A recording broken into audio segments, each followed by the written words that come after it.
So Dr. Spears, would you like this meeting recorded or not recorded? It's up to you. Yeah, whatever we normally do for our regular meetings, recorded. No, No? it doesn't. You can't see it now? I can see it both ways, so. Well, he's our trainer, that's why we have that. Should we record? That recording is up to you. It doesn't matter really, because it's not an official meeting. You don't need minutes. We don't need it. And so you don't need it, but you can if you want to refer back to it. So, Or if the board member is not present, wanted to refer back to it, it might be good to have it recorded, but I don't For have training to. purposes. For training purposes, yeah. That's the only way it would be used. No, we'll just keep the. Can I record it? sure. Okay. As long as you let everybody know, and now everybody does know, Can record it. it's being recorded.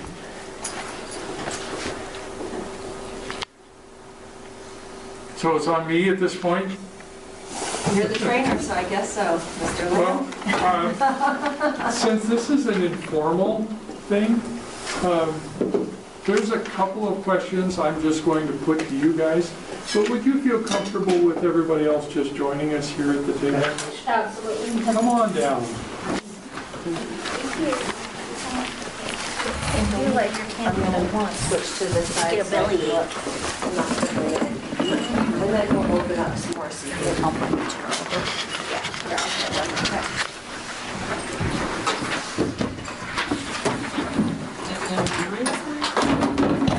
Got enough? One too many now? Okay. Are we waiting? Oh, no, we're not. In case somebody else shows up. So, in addition to board members and the superintendent, we have one person who's likely not registered to vote. Yeah. Two staff, and then two interested community folks. Would you guys mind if I asked if you were interested in the two empty spots? Yes and I'm not. not? Okay. Just curious. Going forward, I will be back here in a couple of weeks. To explain a little bit about me, a couple of these guys already know this, I think, but I'm still fairly new to CSBA. I've only been with the association now a year and a half, but I'm not new to the work. I was with the Oregon School Boards Association for about 8 years before moving down here. And one of the nice parts about this job is they're paying me to go visit places I've never been before. Although I grew up in Eastern Oregon and this looks a lot like home. A little hillier than where I grew up, but not a whole lot. So this is the first half of the board training that we've agreed to do.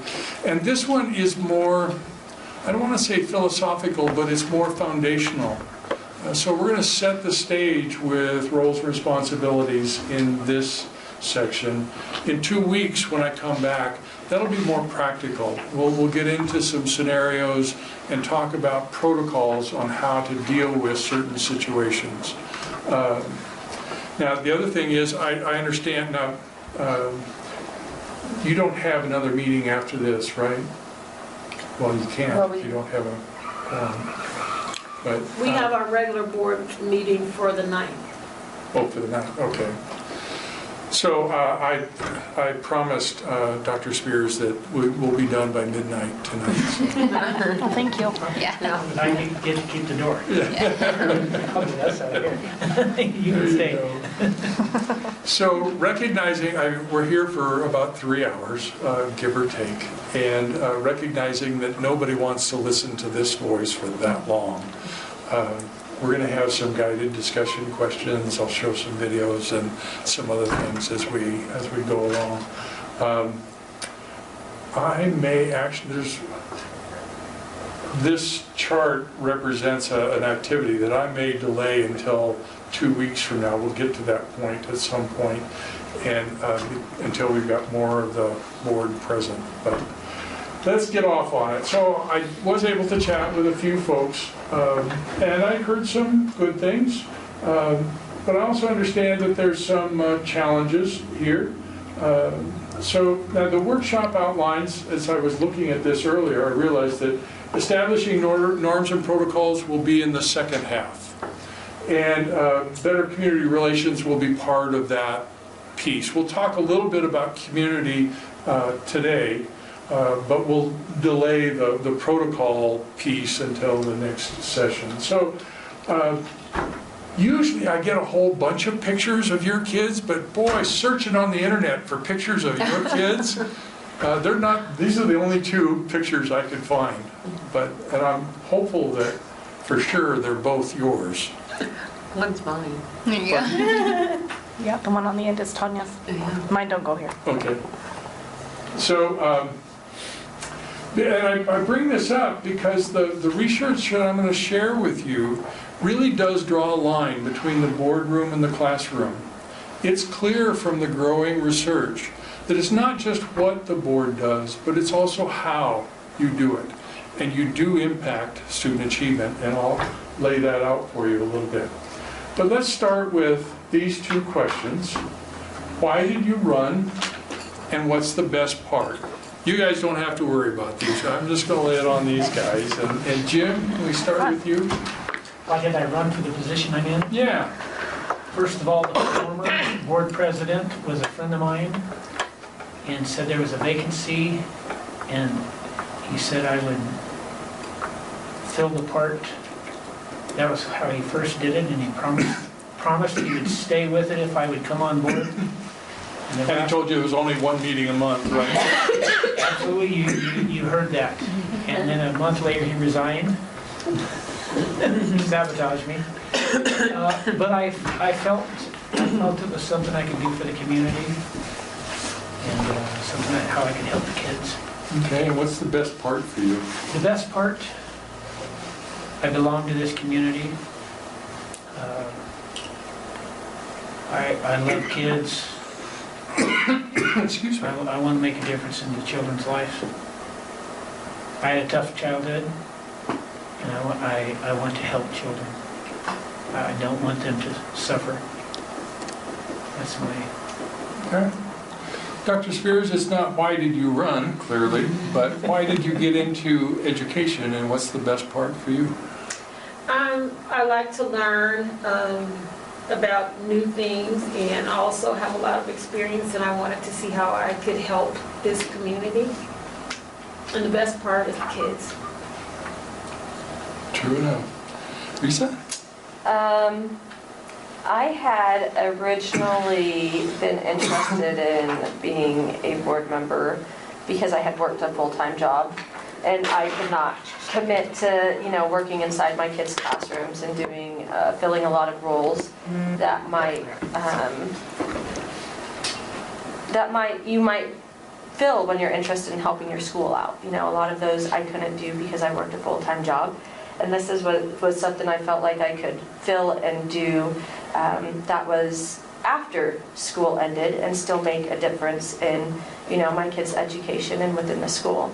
And so I think that was, why I ultimately ran. I was originally doing it when there was a vacancy. That vacancy was filled, and then I was approached the following year again.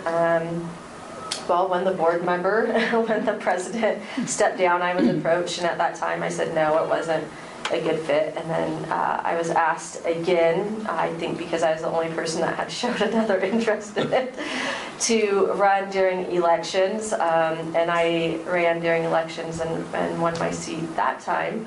And the best part is hopefully, ultimately it's for the kids. So I'm hoping that whatever we do here has a positive impact on the kids.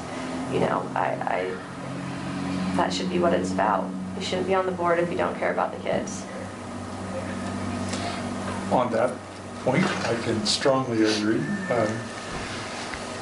I asked these questions to begin with because we often find that board members come into their position with a certain picture about how things work. What I'm going to share with you tonight may turn that picture just a little bit. But what I'm presenting is based both on research and best practice that we've been gleaning from school boards since the 1600s. By the way, the very first school board had 5 major responsibilities, one of which was to ensure that enough wood was cut and put away for the winter. I'm assuming you guys have already handled that responsibility. So there are times when trial and error is just not a good option. We happen to believe that governing a school district is one of those times. So this is CSBA's effective governance system, and it lays out all of the components of this system. We don't have time to go over all of these pieces. Again, the first half, we're going to talk about these 2 pieces, and then in the second half, when I come back in a couple weeks, we'll talk about these 2. So we're going to focus primarily on this square here, but know that there's a number of other pieces that kind of fit together. If you've not participated in our Masters in Governance system, I would encourage consideration of that. Now, the MIG, Masters in Governance, focuses on individual learning, whereas this session is really more about board understanding. Now, some of that we'll get to here tonight, not a whole lot. Most of it we'll get to in the second half of this when I come back. So, there is a whole bunch of research. This is just the tip of the iceberg, but if you're a policy geek like me, I thought you might be interested in some of the references, but it is this study that I really want to share with you and focus on a little bit. The Iowa Lighthouse Study. Now, if you're like me, the very first question that comes to mind is Iowa lighthouses, really? Because I'm just geocentric enough to believe that lighthouses belong on the coast, but it turns out they have them on the Mississippi River as well. Yeah. I didn't know. But in this study, they began with this question: do boards in high-performing districts do things differently than boards in low-performing districts? Now, the conventional wisdom was that boards were, at the time this started, boards were too far removed from the classroom to have any real effect. It has to be a cascade of things in order to show any real impact. And so they really weren't sure. And so the null hypothesis was, no, they don't. But they began this study, and they spent 2 years going to board meetings, conducting interviews, doing focus groups, surveys, reviewing documents, looking at all of their minutes, all kinds of things. And at the end of that time, they found, in fact, there was no correlation in 2 key areas. There's no correlation in how well board members got along, nor in their desire to see students succeed.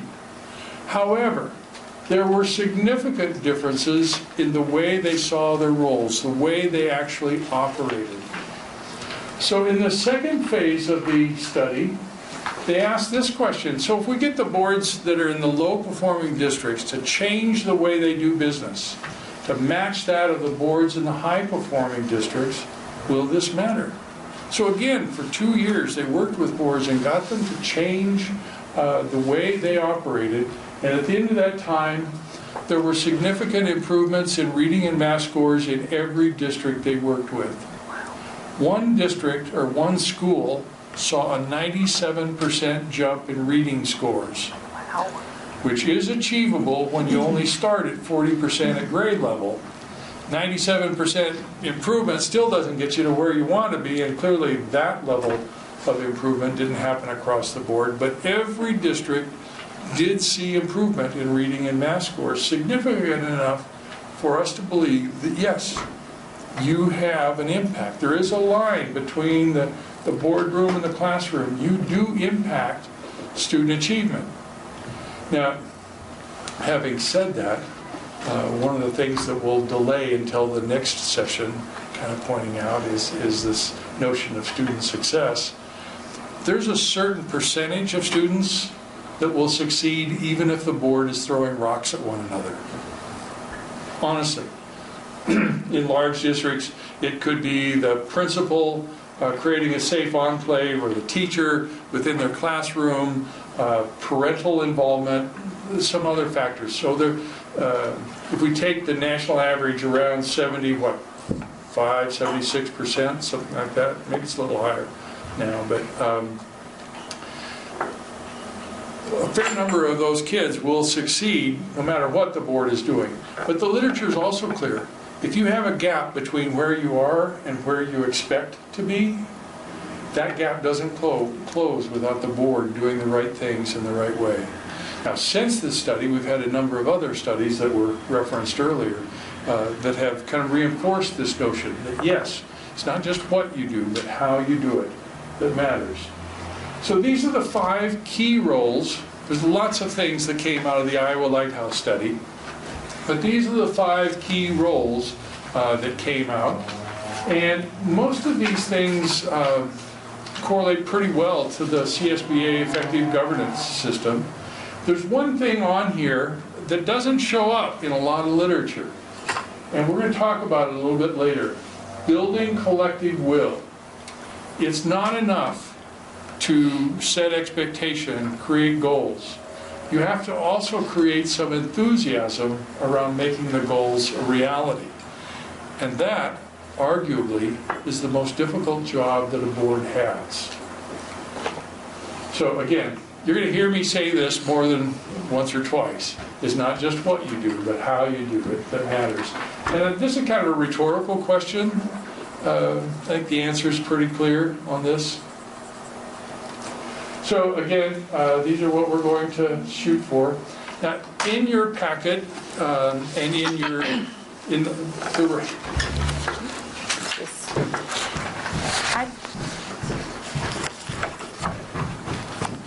You made copies for those. Okay. Oh, great. Perfect. Okay. Okay. Thank you. Thank you.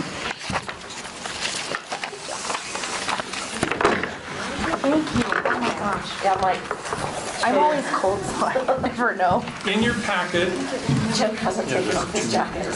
It must be cold. is a document just past the agenda. It's called Board Bylaw 9005 Governance Standards. It looks like this. So I would ask that you take a moment to read that. And then the 2 questions are you in compliance, and does anything need change or discussion?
What do you think?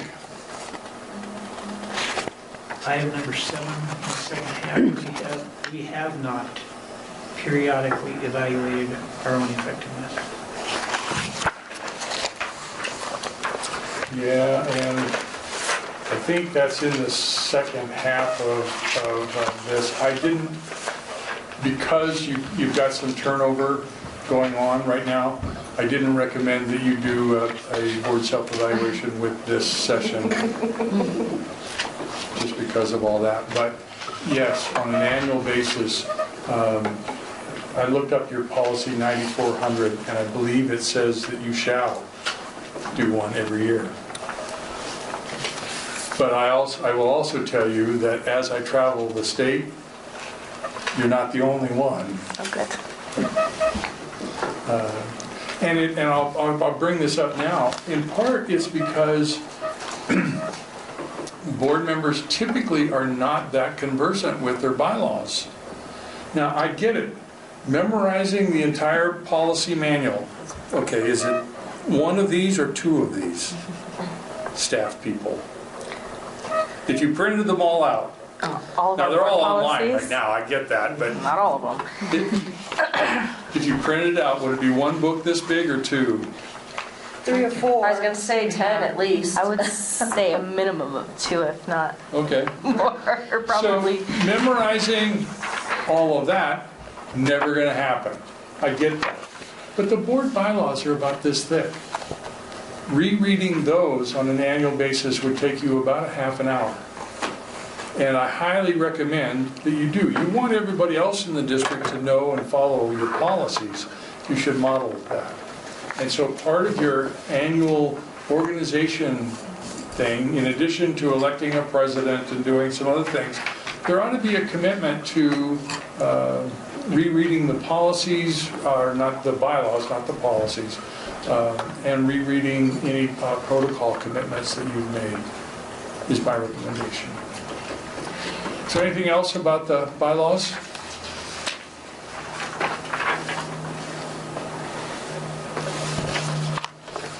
I mean, I starred some different things. I starred number 6. We're here for this professional development, and you know, I commend Dr. Spears, but this is really the first sit-down sort of thing I've done. You know, I attended one session when I was first hired on, and it was several superintendents back, which, you know, is tough, but it scared me more than anything else. And that's not good. You know, it was a lot of lawyer stuff, it was a lot of bylaw stuff, it was a lot of don't. And that's intimidating. Yeah, we unfortunately, trainers kind of, because we want to keep you on the right side and Yeah. out of trouble, and so Right.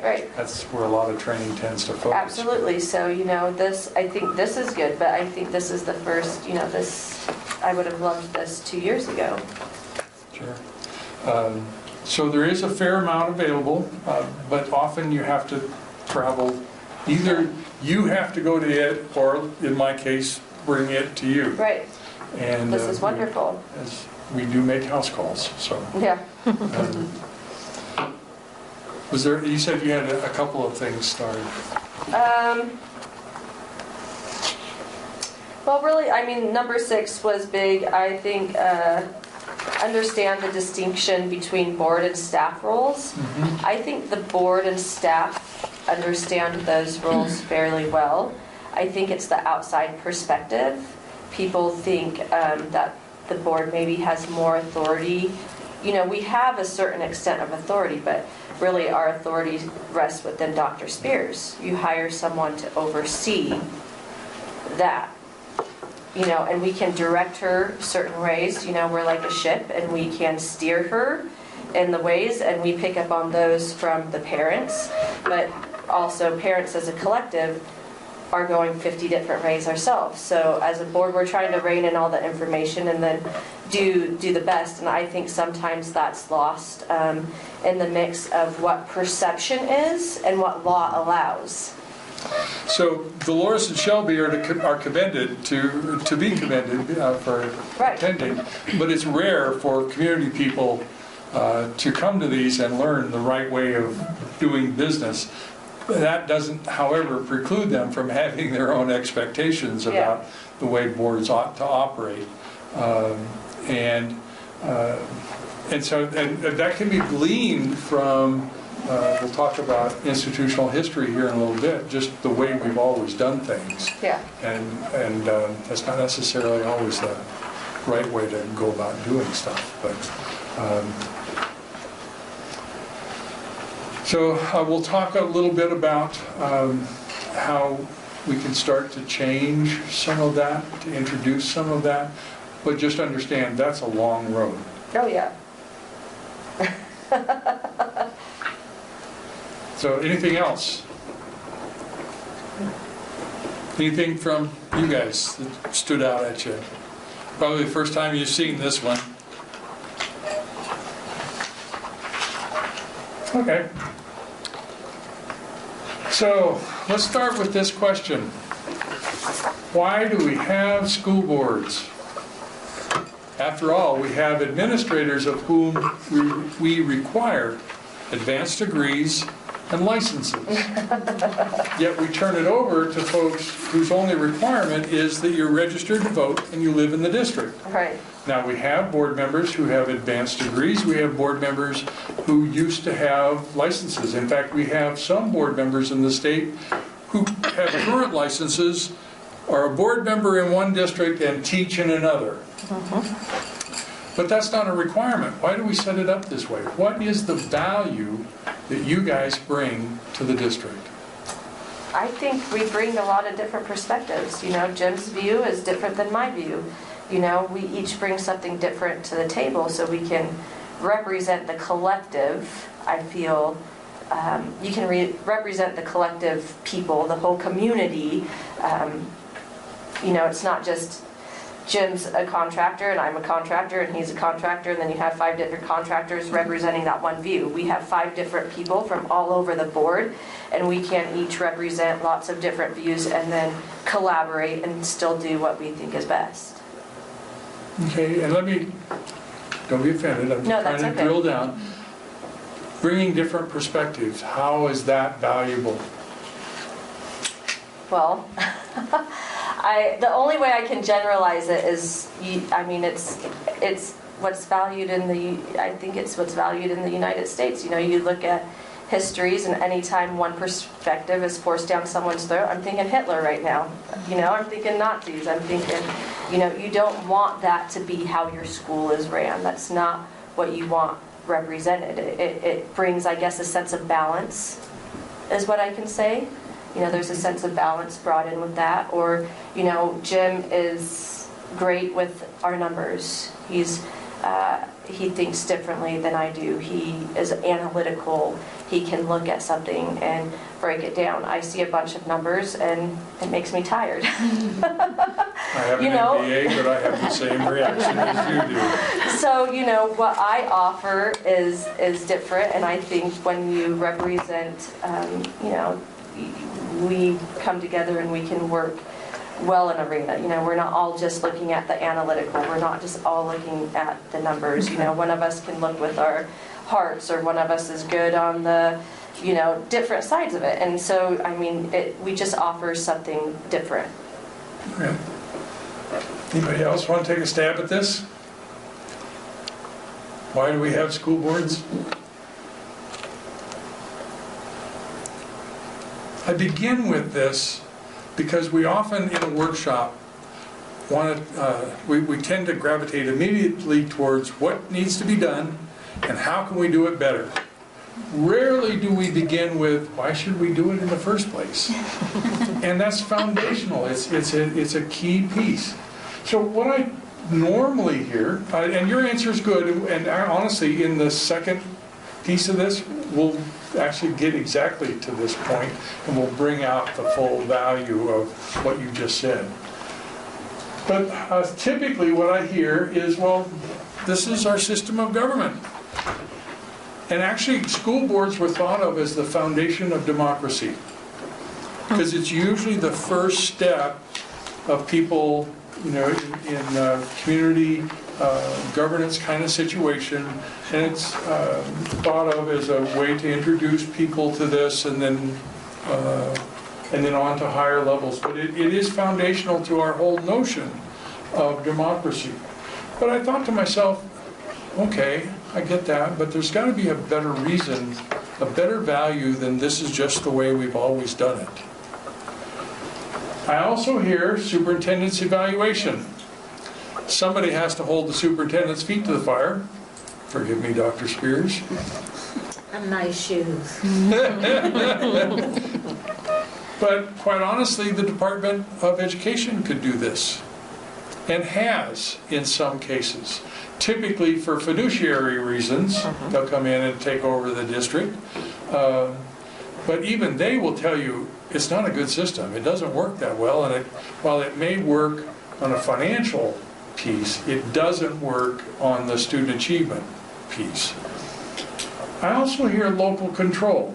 The idea that it's the district's, you have the district two most important resources, their money and their kids. And the idea is that people want to get the very best value for their kids with the resources that they've made available. But mayors could fulfill that role, and in fact have in several large urban districts. In fact, at one point we were up to 40 urban districts that were experimenting with mayoral control. We're down to 12 because it's not working. So, and part of it is this piece right here, community engagement.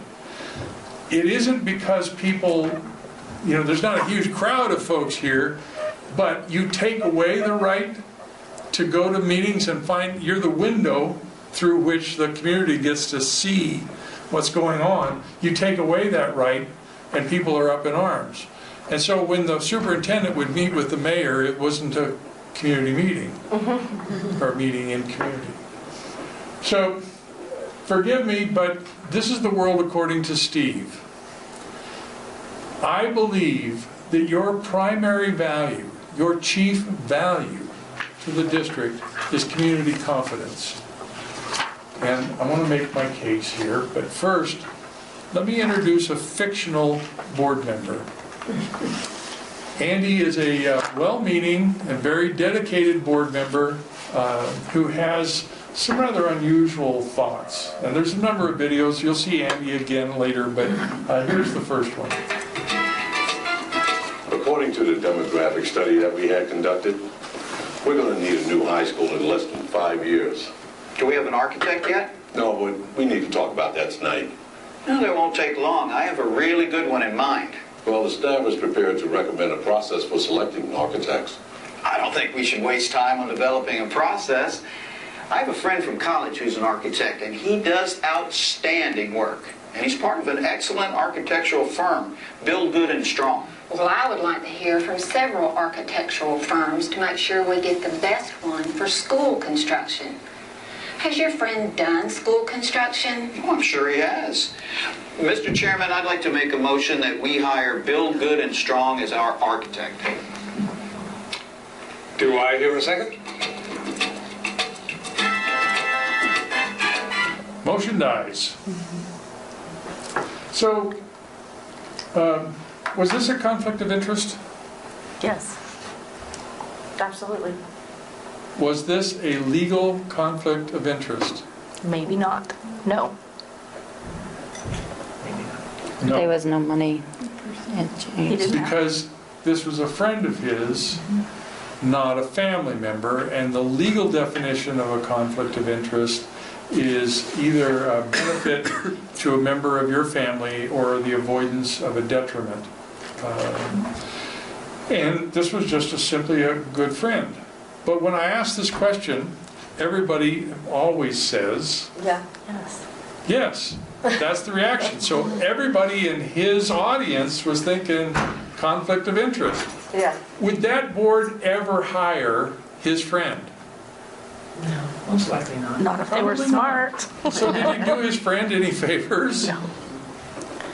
Now, we'll talk about... I mean, if his friend was the best man for the job after they looked at the three, maybe. but there will always be the worry about that community perception that it's cronyism at heart here. Right. Yeah, I get that. And I think living in a small town, there's really not too much to offer, so we don't have. That's what I was going to say. Yeah, In this we got area, five, we all know yeah. everybody. Yeah. That usually doesn't come up. So the Fair Political Practices Commission says that ethics is not just about doing the right thing, but public confidence that indeed the right thing has been done. That's the critical piece. It isn't always just the reality of the act, it's also the perception of the act that matters, because it's often said perception is reality. So having said all of that, I want to point out these words. These are all emotions, forward-oriented emotions. Now, I hope I'm not popping anybody's bubble here, but, you know, because we like to think of ourselves as rational, logical beings, and we're not. We're very emotional. I've done a fair amount of reading about neuroscience and brain research. I'm clearly no expert in this field, but I found it fascinating stuff. And I've learned that we actually have two brains. We have a logical brain, very small, and an emotional brain, most of it. You talk about being outclassed. Our emotional brain is 80,000 times faster than our logical brain. Logically, we can hold on to 5 or 6 things at a time. Emotionally, we process 80,000 bits of information, or not 80,000, millions of bits of information every second. Millions versus 5 or 6, 80,000 times faster. Honestly, we're emotional animals. There's been a saying in fundraising for decades. People look for rational reasons to support emotional decisions. And now we have brain research that proves that's true. So, having said all of that, there is literature that underscores the importance of community confidence. That as your level of community confidence grows, that supports high levels of academic optimism, primarily among teachers, but also to some extent with students. That builds student engagement, which in turn improves student achievement. When you have high levels of student achievement, that reinforces community confidence. This is a reinforcing cycle.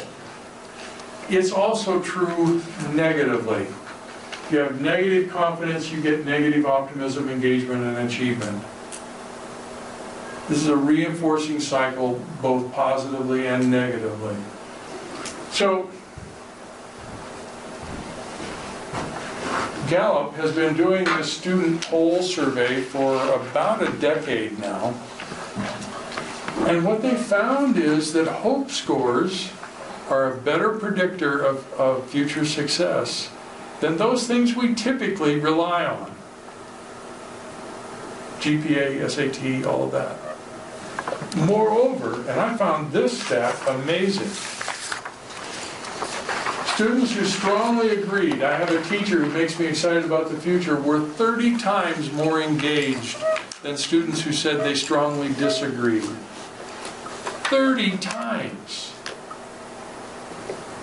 So I have to believe that if you change this word, teacher, not working it out for some reason, with the word somebody, I have somebody who makes me excited about the future, that this stat would stay relatively the same. How many parents in the room that have had this experience? Your child has heard something from somebody else that you've said over and over again, but now because somebody else said it, is taken on a new level of meaning, and isn't that It frustrating? just happened and it drove me absolutely crazy. Yeah. And I thought, okay, I don't even care though, as long as you got it. That's what I told her. Just listen to me the first time. But as long as she got it, I'm super excited. I mean, it made an impact on her world. They always learn better from someone else. Yeah. That's a phenomenon not unique to parents. It's also true for teachers. So teachers can talk about the importance of academics, the importance of learning, but we never know from where each child is going to get that spark to do well. It might be a teacher, it might be a parent, it might be a neighbor, a relative, a shopkeeper, a bus driver, the person who works in the front office, who knows? And because of that, because we never know from where each child is going to get that spark, recognizing that each child is going to get a spark from somebody different, we need everybody in the community to reinforce the importance of academics, the importance of learning. The problem is they won't do it unless they're confident about the district. If things are going sideways in the district, that's what they're going to talk about. Not about how kids can get ahead. Now, it isn't, when I talk about, we don't want everybody in the community going, you need to do well in school, because clearly that message won't resonate with them. But in a variety of ways, look for ways to model the importance of learning and to reinforce that dialogue in subtle and sometimes nonverbal ways. So, do you have any idea what your current hope score is?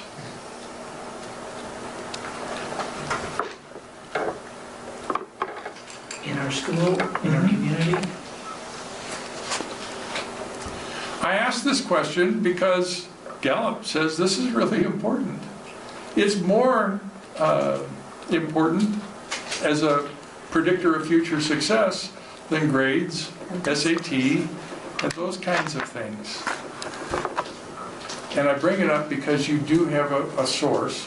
It's not as robust a source as the Gallup poll, but you did participate in the Healthy Kids Survey, at least among the 7th graders. Now typically, an elementary district would have both 5th and 7th graders, but all I found online at least was the 7th grader score. And these two questions are the two that match up pretty well with the questions that Gallup was asking. Now Gallup has a 5-question or 7-question thing that they ask to come up with their hope score. But these are the two key ones that also line up pretty well with what they're asking. Was this last year's 7th grade? This was 14-15, which is the latest one that's available online. So 77%, honestly, is fairly normal among 7th graders. And typically what we see is the 80s and 90s among elementary school, when they're asking the 5th graders, because honestly, 5th graders are all about adults. How high did you want me to jump? I bet I can jump higher than that. Now, the parents in the room, forgive me, they're not always great about doing everything you want to do, but in terms of responding to adults in the classroom, generally the elementary kids are pretty good.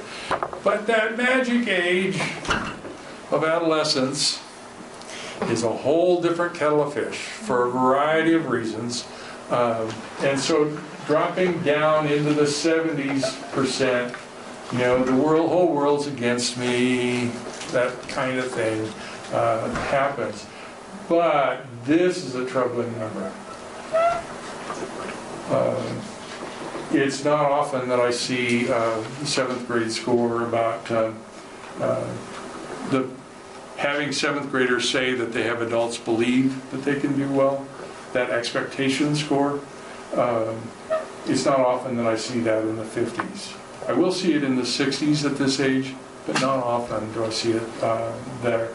That's worthy of a discussion with your staff about that. And I don't know. I have occasionally seen outlier scores, and the board and the cabinet were saying, there was just something about that class. Mm-hmm. There was a group of kids that went through, and boy, that was the sad sack class. So I don't know what the dynamics are here at all. But looking at that would be worthy of a conversation with your staff. So this is troubling, actually. This last year's statewide results said that 1/3 of our 11th graders and 1/4 of our 7th graders were chronically sad or hopeless. That's the state. That's a precursor to suicide. So, and given the importance of this, and I bring it up because the literature is growing. We're emotional animals, yet we tend to focus on the logic pieces of our kids, not on the emotional pieces of our kids. And I think and we also focus on the logic of our staff, as opposed to the emotional, cultural pieces, as well as our community. So, sorry, one of my soapboxes, I get up there from time to time.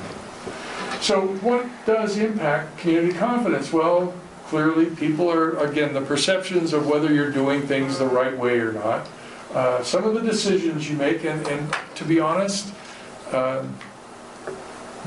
it's it's surprising sometimes to know what people care about. I told you I'm from Oregon. I don't know if you ever heard about the Great Chocolate Milk Conspiracy. You did hear about it. 11 districts did away with chocolate milk as a nutrition kind of a thing, and you'd have thought they were planning to burn down the gym.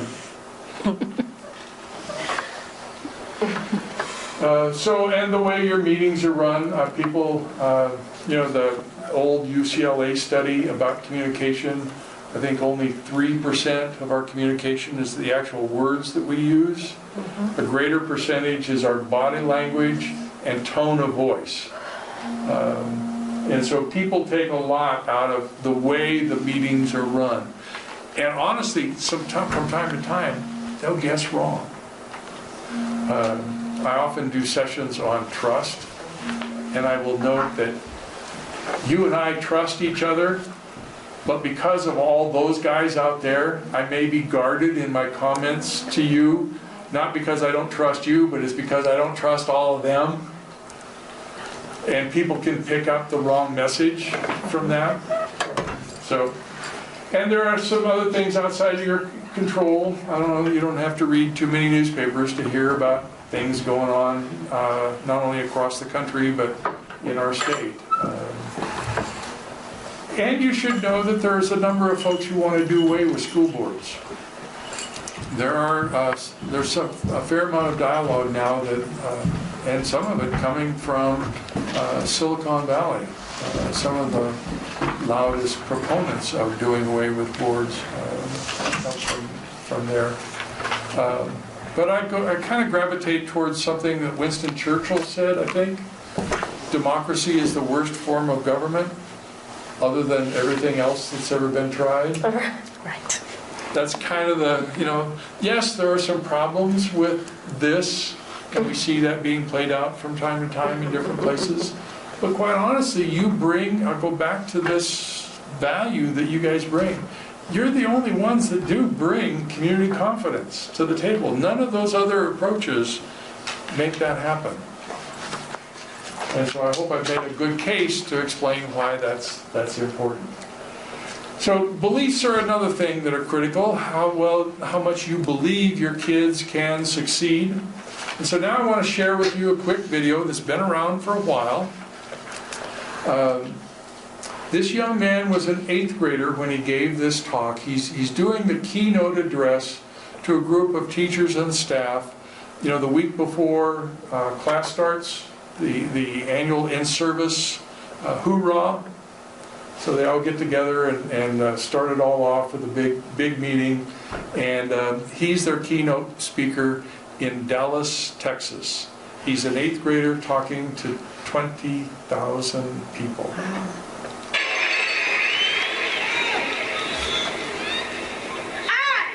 Believe in me. Do you believe in me? Do you believe that I can stand up here fearless and talk to over 20,000 of you?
Now, the whole talk is about 17, 18 minutes long, and it's still available on YouTube. His name's Dalton Sherman, if you want to track it down. But I stop it here because he asked a critical question. Do you believe that every child can graduate ready for college or the workplace? It's a fundamental belief statement.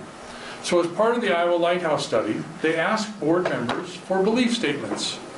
And they categorized them either as an accepting belief or an elevating belief. So here's an example. Would this be considered elevating or accepting? Accepting. Yeah, it's pretty clear this is an accepting belief. Kind of like, it is what it is, you know. How about this one? Accepting. Yeah, this is honestly more of an excuse belief than anything. This is wrong. How about this one? Elevating. Yeah, it's more of an elevating. And this one?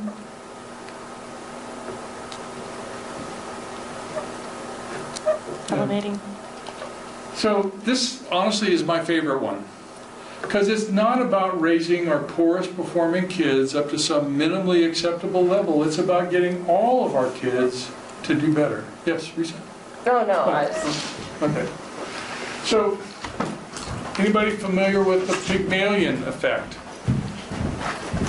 This was a study done in the late 60s here in California.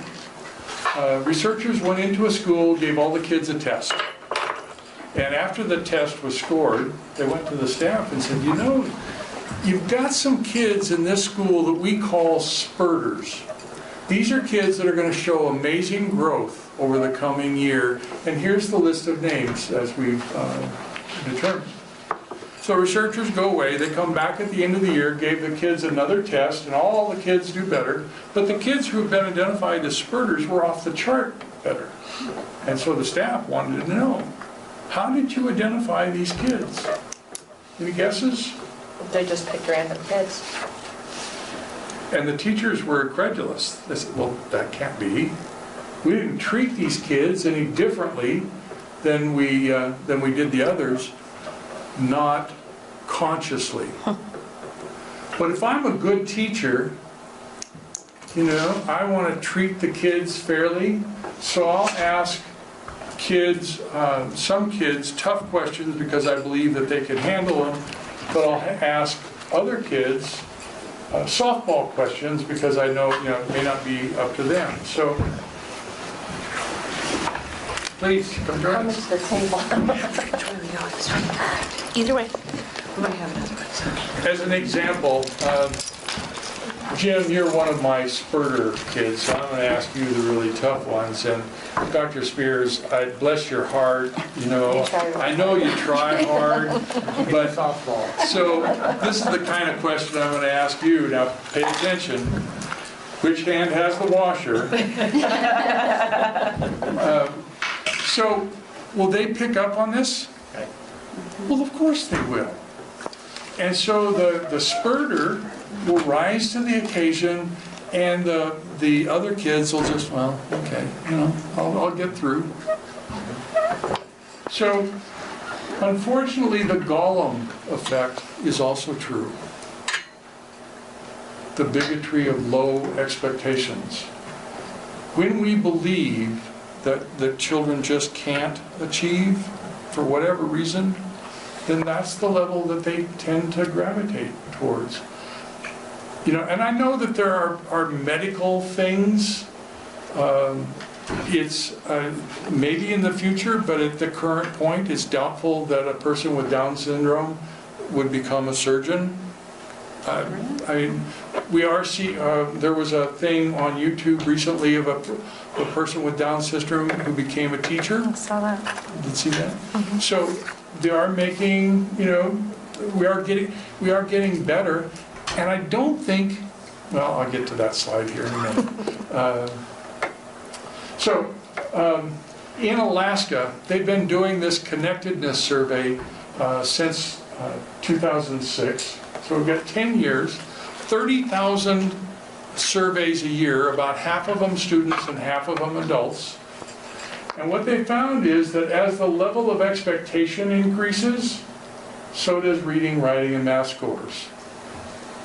So in terms of expectation, it's the kids telling them in the survey that yes, adults have this level of expectation, and the adults saying yes, we have this level of expectation. And they're almost to the point, they tell me, that they can predict test scores based on the expectation score in this survey. This stuff's connected. The whole emotional piece, the foundational piece. So I'm going to skip that one. So here's a writing assignment that came out of the Iowa Lighthouse study. So you don't have to read the whole thing, but just look at the general tenor of this one and compare it to this one. Which of these do you believe has the higher level of expectation? Yeah, I think it's pretty obvious. I mean, you look at the language, your thesis versus a chore I hate. Yeah. I mean, so we are making some progress. When I went to school, calculus was not an option. Now my son graduated a few years ago, but when I went to the awards ceremony, I discovered, it wasn't him, but 2 kids in the class that received the award, the math honors award, had taken calculus as sophomores. Now, when I went back and did a session with my old board, with my old district's board, clearly in 50 years there have been some changes in membership, but they were proud to announce that they teach calculus now at that high school. But I don't think it was me and my classmates. I think it was because we hadn't gotten to the point where we could get kids to that level. So again, with the Down syndrome folks, I don't think the limitation is within them to not be a surgeon. I think it's within our ability to get them to that point. And I know that it may take a while to get there, but I'm not saying it's never going to happen. It just hasn't happened yet. And so that's the same with our kids. Now, typically, at this point, I ask a couple of unfair questions, but I'm going to skip them, as I just did. And we'll come back to them in the next go-around, when we have more of the members present. But this is your current vision and mission statement, and I'll refer to this again when we come back to that. But the idea is that we want our kids to succeed, and I may revisit this when we come back to it as well, because it'll make more sense to you then, as well as that one. But let me just ask in generalities, are all your kids performing at the level you would reasonably expect them to? No. So you have a success gap between where some of your kids are. How long have you had it?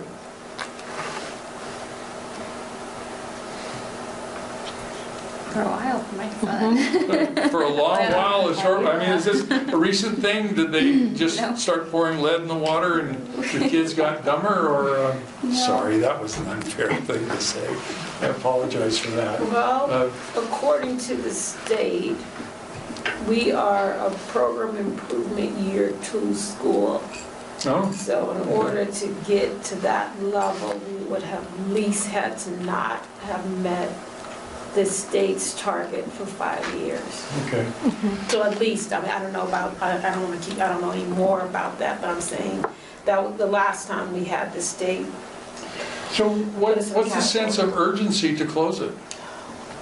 I mean, I don't know, if you're in the state's sites, there may be some urgency around, is there potential for state takeover? Well, we're rolling into the new system, so we'll see how we're rated under the new system. Again, I'm from Oregon, I don't know what the... So we have the new system, I just talked about at the school board, but that's tied to the local control accountability plan and our money, LCFF. They're going to give us these little Harvey balls that look like pie charts. Yeah. If you get 2 red in consecutive years, then we'll need technical assistance. So that's the kind of that they're talking about now. No one has received any of that labeling. I think that'll be like January. Tomorrow, in my case, I'm going to a meeting at the convention center in Sacramento. So you'll learn. CCEE stands for California something or other. I know it starts with a California. What the rest of it is, I don't remember. But they're laying out what the rubrics are. The rubrics. Now, my understanding is board has only adopted 5 of the 7 or 8. There's 10 now. 10 indicators. Yeah, and well, I don't know exactly how many they've actually adopted. I know that there's 1 or 2 more that they plan to adopt, and then you've got some local ones as well. But I hope to hear about all of that tomorrow. So we have 4 locals, and they just added, used to have 8 total, and now they've added 2. So we do know that, and they're putting them in. And I had a meeting last week where I sat with the county and we did an estimation of where we think we might fall. And so I just left the meeting a minute ago before coming here. And the teachers, you have to self-assess to try to predict, so you know what type of urgency you have under the new system. Okay. And so pretty soon we'll be able to reassess the urgency. So I bring up these questions because they're all critical parts of all of this stuff. The idea is that, and when I started with the belief statements, because I have heard personally board members say, and I quote, "It's unreasonable for us to believe that more than 70% of our kids can graduate." Wow. If you start with that kind of a belief statement, it's difficult. Now, again, I'm from Oregon, and clearly this is not bragging here. Until 2 years ago, we had the lowest, other than Washington, D.C., the lowest graduation rate in the country. And honestly, part of it was a lot of our jobs, a lot of our well-paying jobs were not related to graduating from high school. You could work in the forest, you could work in the mill, you could work in the mines and other places and get a pretty good wage, and it didn't matter whether you had a high school diploma or not. So there wasn't a whole lot of push to make sure that everybody graduated. Wasn't that big a deal? Now those jobs are gone. And my sense is they're never coming back. That going forward, kids have to have at least a good high school education. And without it, they're severely handicapped for the rest of their lives. So this stuff truly does matter for them. And it's, it begins with you guys. It's awesome responsibility here. And I know I'm being pretty heavy-handed while I'm up on my soapboxes, but I think it's critical. So, this is more of a rhetorical question. I just want to, in your mind, just kind of think about how much time do you spend at your board meetings looking at operational issues versus academic progress. Because this is information that just came out in the last, I think, 4 or 5 months.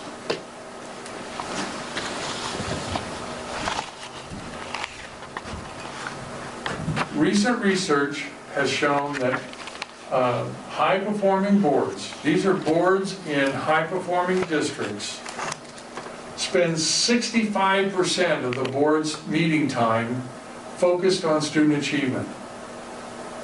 So not just what their test scores were, but what the hope scores were, what are all the elements going into that, what's our curriculum look like, getting staff reports, all of that stuff.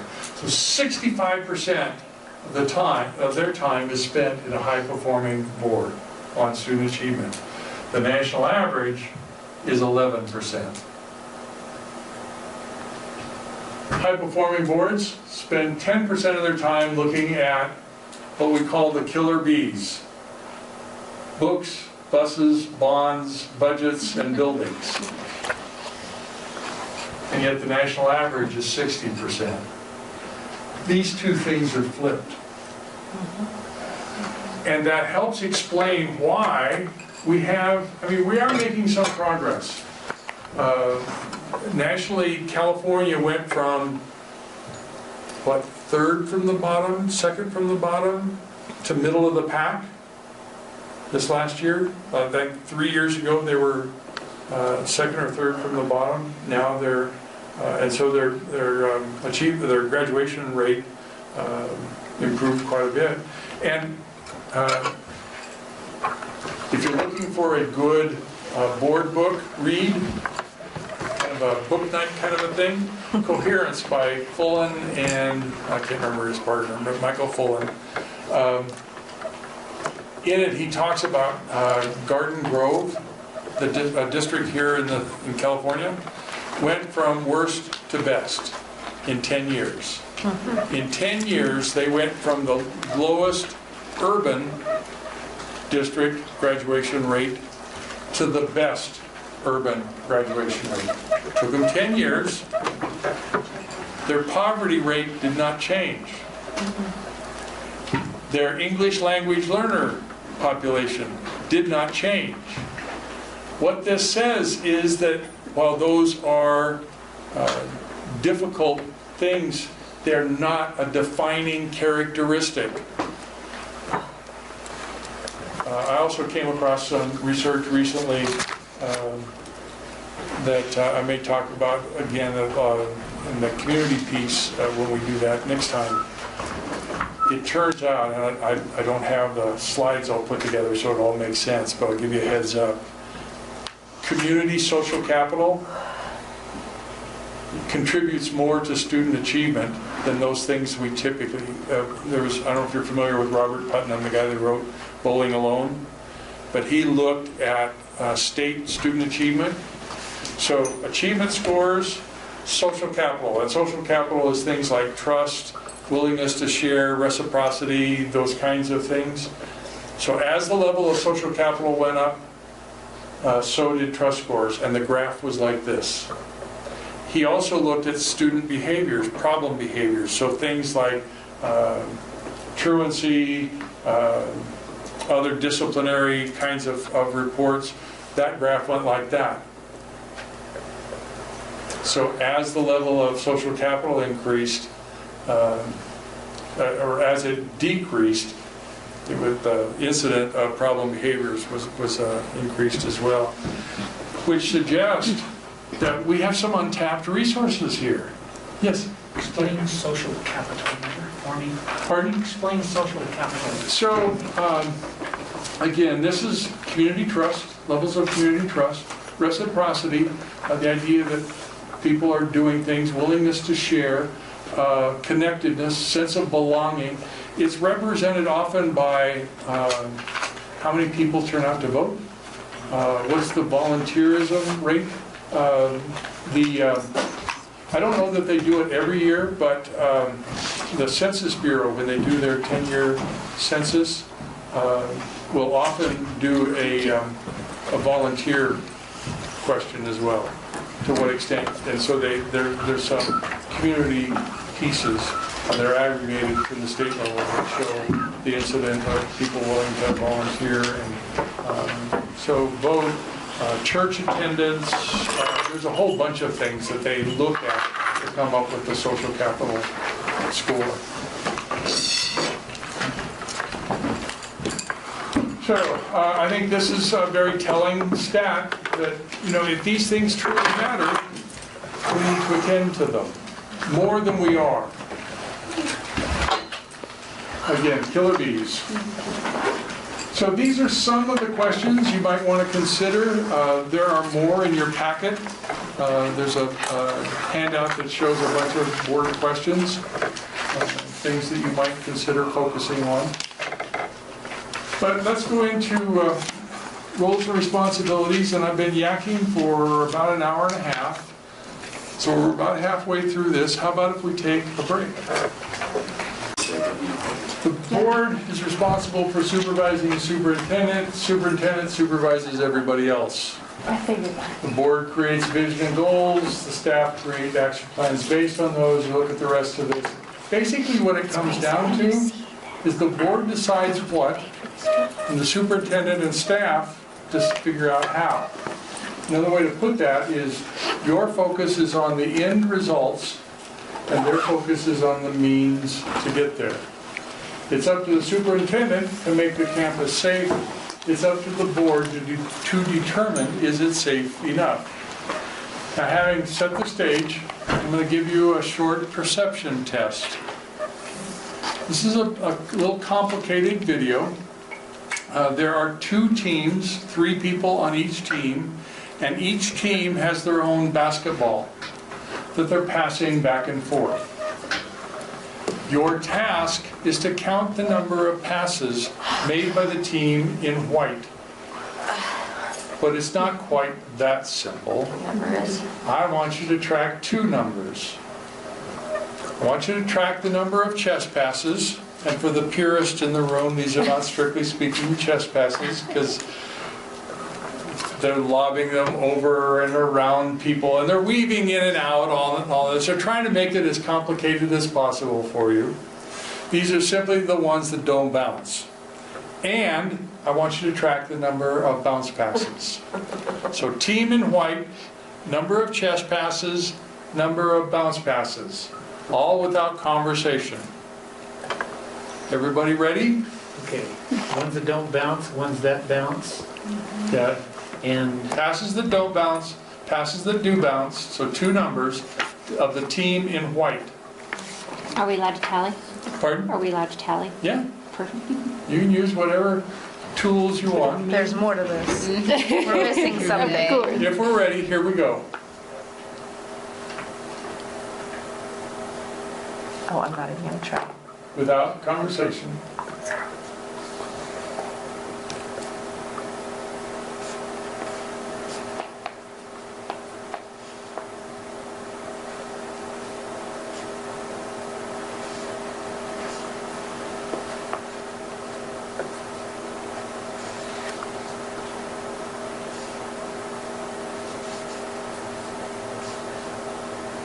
I should ask, has anybody seen this before? No? Okay. So what'd you come up with? Oh man, we lost. What's that? 27.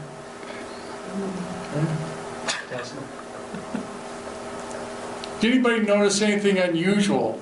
It was all the same. It was a bounce, pass, bounce. It was The gorilla? There was a monkey in the middle. Was that what you're Okay, what was referencing? the number that you came up with? I didn't count. Okay. So, for those of you that didn't see, I'm going to back this up and show it one more time.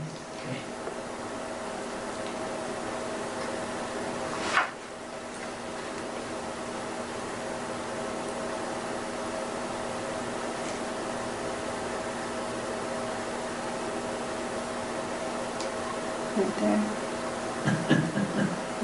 So, how many people did not see the gorilla the first time through?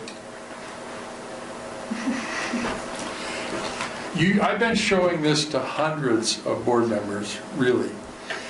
And over the last 10 years, I've had 2 people get the correct count and see the gorilla. Mm-hmm. One of them was a police officer trained in observation. That makes life. Usually the only folks who see it are the ones who, okay, this is too complicated, I'm not counting. And so now they're just watching in general. Yeah, once I missed the first bounce, I was like, all right, that's not the point of this, I'm just moving on. I think I missed the first bounce. How many bounces? How many passes? Do you have the answer on bounces? Let me get you the correct number How many here. passes? You did? It is 15 chest passes, and 3.5 bounce. The last one only went halfway, so I'll give you credit for your 3. So what were you I at, have Jim? 11. I think it was I think I counted 13. It messed me up when they first got started. Yeah, well, I missed the first start. I was like, I just missed it. That's right, I missed it when it started. I remember last So year. why do I show, what's the message of this video? If you focus solely on one thing, you miss the other You thing. missed the monkey. Yeah. You missed the monkey. You missed the monkey in the middle. You got monkey in process. It's hard to see the big picture when you're focused on the minutia. And the board's job is the big picture. So I gave them their first test, and they're all C minus. You should. So if we look at where your roles are defined, first place to look is state statutes. You know, the legislature gets together on a fairly regular basis and comes up with new things for you guys. And school board policy, school board bylaws are another place to look. Superintendent's contract may spell out some of the role pieces as well. But it's institutional history that often creates the most problems. This is just the way we've always done it. There was a study a few years back. They put 10 monkeys in a room, put a ladder in the middle of the room, put a bunch of bananas at the top of the ladder. Monkeys like bananas. But anytime any of the monkeys got on the ladder headed for the bananas, they would douse the room with ice cold water. The monkeys soon learned, you don't get on the ladder, don't go after the bananas. Moreover, if any monkey did get on the ladder, the others would pull them down, because it wasn't just the ladder that got doused, it was the entire room. When that happened, they'd take one monkey out and bring a new one in, and he sees the bananas, heads for the ladder. And everybody jumps on him, and he's thinking, hey, what's wrong here? There's bananas up here. But pretty soon that monkey learned you don't get on the ladder. When that happened, they take another monkey out, bring another one in, process gets repeated, except this time the other new monkey joins in pulling them down. Eventually they could get to a situation where all 10 monkeys knew you don't get on the ladder, you don't go after the bananas. None of them had ever experienced ice cold water. Think it only happens to monkeys? After World War I, the British government commissioned a review of military operations. So there were people going from unit to unit to look at the way they were doing their military stuff to see if they could come up with efficiencies, because that war didn't go particularly well for them. And they came to this one artillery group who had very stylized movements. It was almost like a ballet, because at every artillery piece there were people doing exactly the same things as all the other pieces in exactly the same fashion, the same timing. And they understood what everybody was doing except one guy. There was one guy at every artillery piece who did this just before the order was given to fire, and they couldn't quite figure that out. But every artillery piece, one guy did this, and then they'd give the order to fire.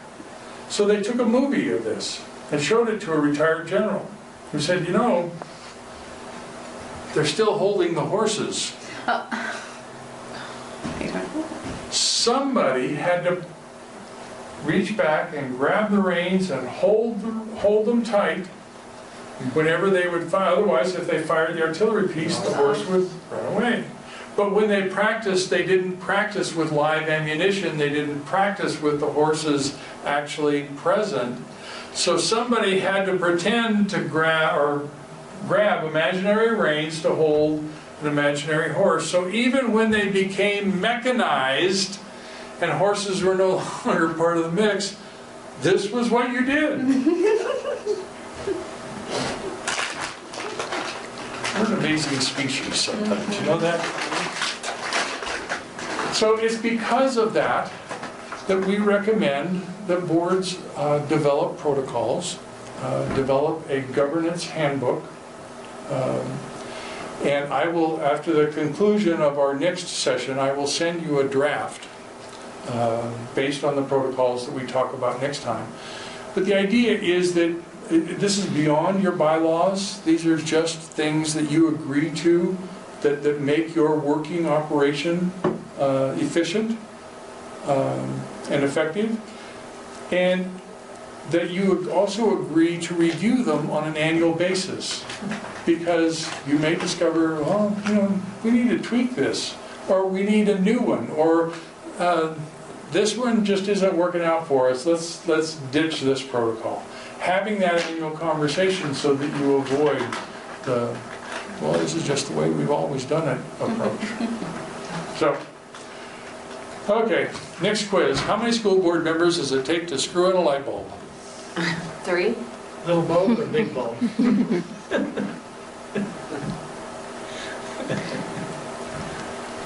I heard 3. Any other answers? 2. 2? 1? I don't know what your... My husband would say none, the maintenance man does it. Oh, nice. I sometimes hear all of us because we want to be a unified board. I would say 3 because that's what takes a quorum. I sometimes hear quorum because that's what it takes to get something So done. if we're hiring the maintenance man, it would take 3 of us, right? I sometimes hear 1 because of the practicality of the thing, but the correct answer is 0. Board members don't screw in light bulbs.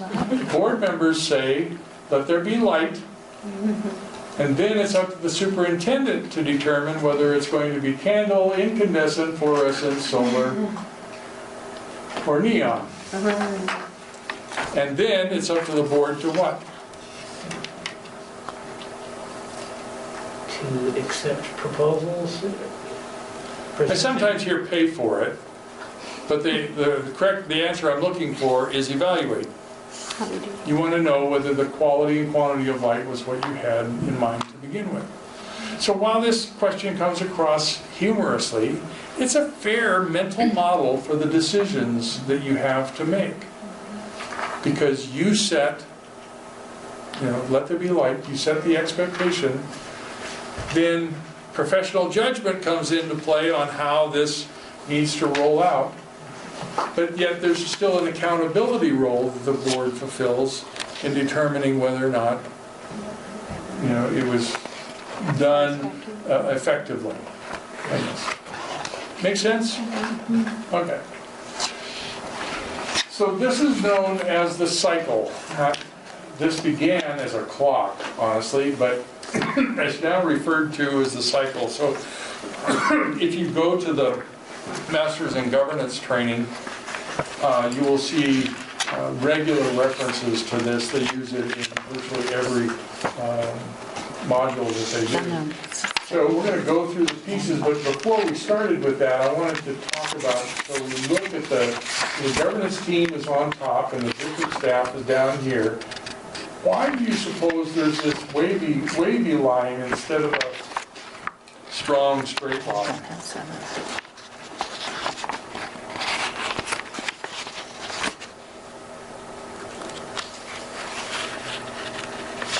Never a definitive line in that area? Well, there's some things that you do in partnership with each other. And so that's why it's kind of a wavy line. Also, what we find is in a really large district, boards tend to be exceptionally hands-off, policy-oriented kind of boards. My very first meeting that I went to in California was with the LA board. And I realized shortly after that meeting started, now I was just there shadowing one of the other consultants, but I realized that one district had 100,000 more students than the entire state of Oregon. And it was only 1 out of 70 districts in LA County. Every time I go down there, I wonder to myself, how were they able to get this many people to think this is a good idea? But I digress. So, smaller districts can have, there's more interaction, there's more kind of crossover kinds of things, but you still want to beware of the too much hands-on kinds of things. We'll talk about micromanagement a little more detail tomorrow, or next week, 2 weeks from now, whenever it is. Not well oriented in time and space, I guess. But, so really, you know, the governance team, you're focused primarily on what you're trying to get to, and so the first half of this, let there be light, and then looking at the accountability piece, and the staff are involved in making it happen. So let's talk about the first piece of this, is to set direction, and you know, most boards get this, you know, the idea we're going to set goals. Well, that's not an unusual thing. But let me ask, what are your goals?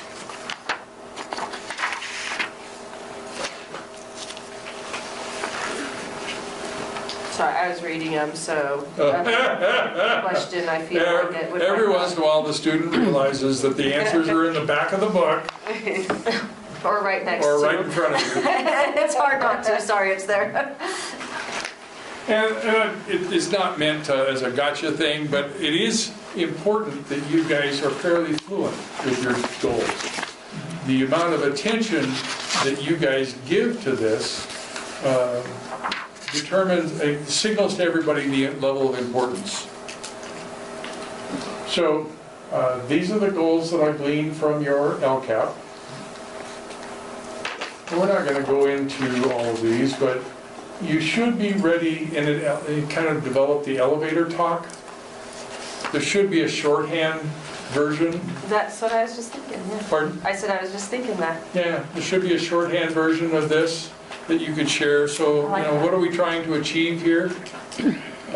Because this is, while this is great for turning it in to the state and at the high level, it's not so engaging among your community. Would I be right in that, Phil? Right. So, the other thing that you need with this is a monitoring plan. Now, in the LCAP, there are indicators, there are a bunch of pieces that are going to explain to you.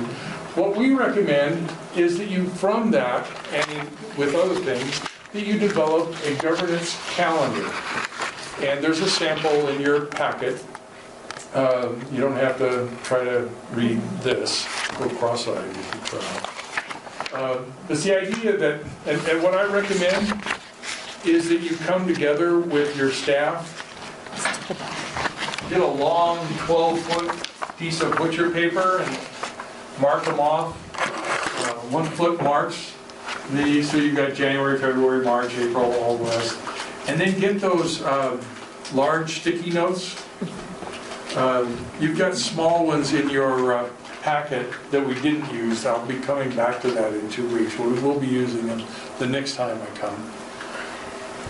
But the idea is that your staff then and the board will put down 2 things. What needs to be decided by the board, and when are the major reports going to be made on certain things.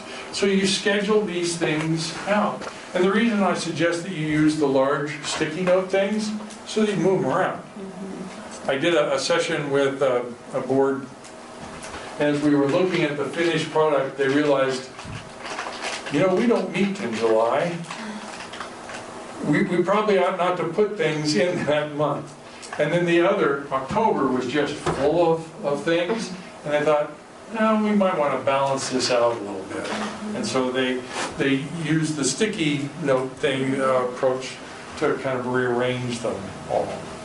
So whether you take that approach or not, just suggesting, but I do recommend that you develop the governance calendar. It's handy for the development of the agenda. It's handy for your new board members, in particular, to get an idea of what's coming. So if they have questions, I have a question about X. Well, you know, in the month of, but that's the thing that we're going to focus on. Okay, I'll hold my questions until then. Make sense? Mm-hmm. So we have that calendar on legal size paper, but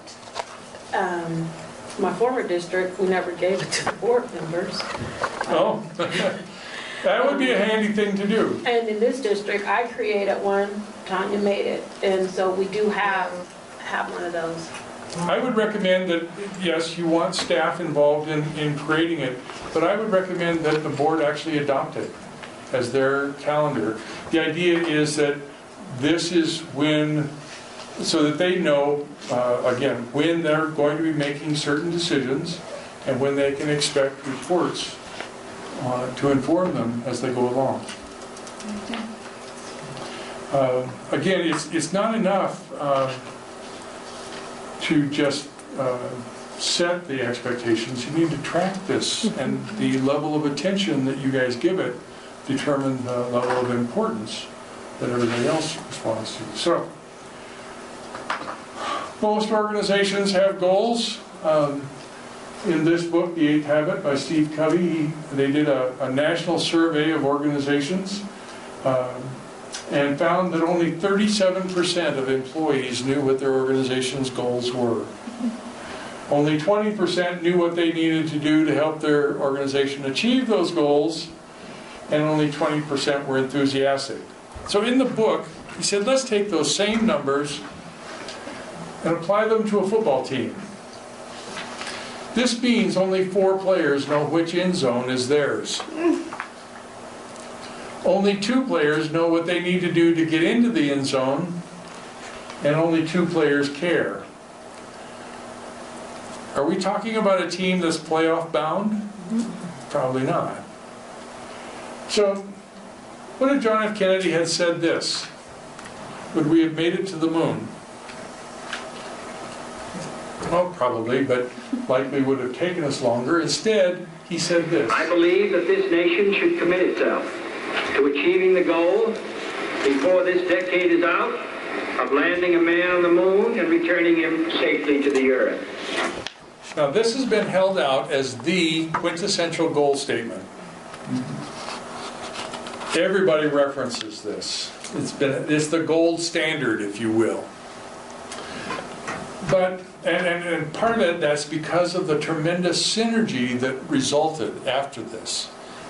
Everybody felt like they were on board with this going to the moon thing.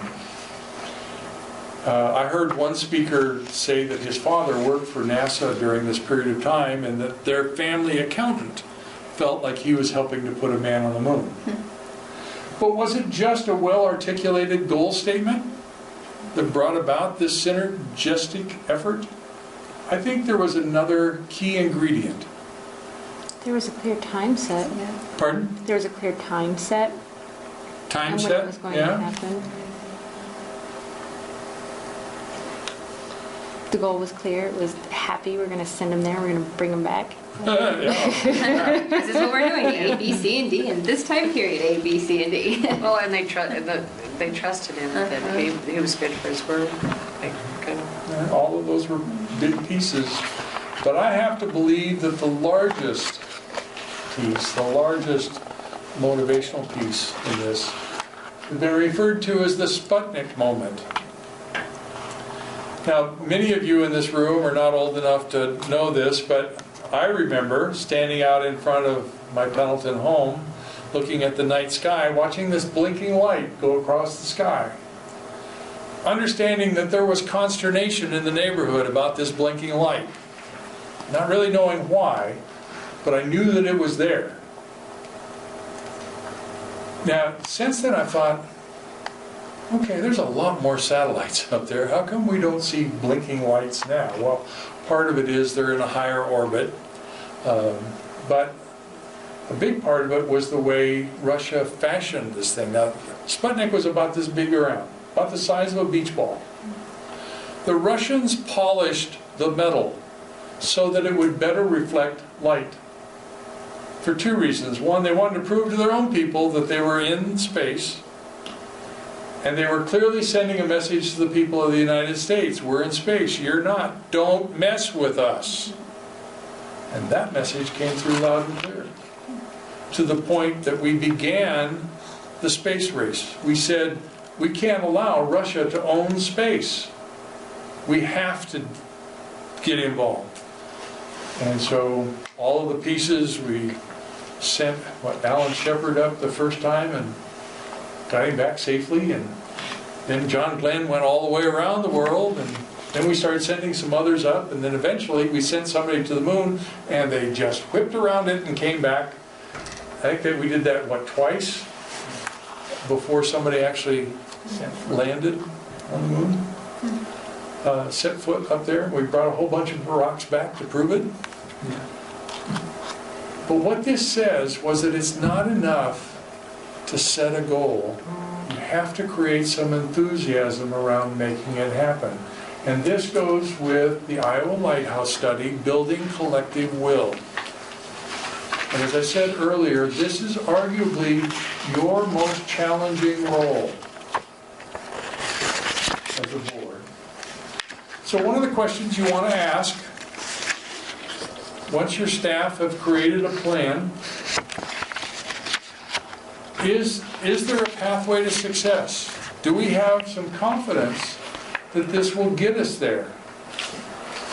Because quite honestly, can anybody describe for me this animal's pathway to success?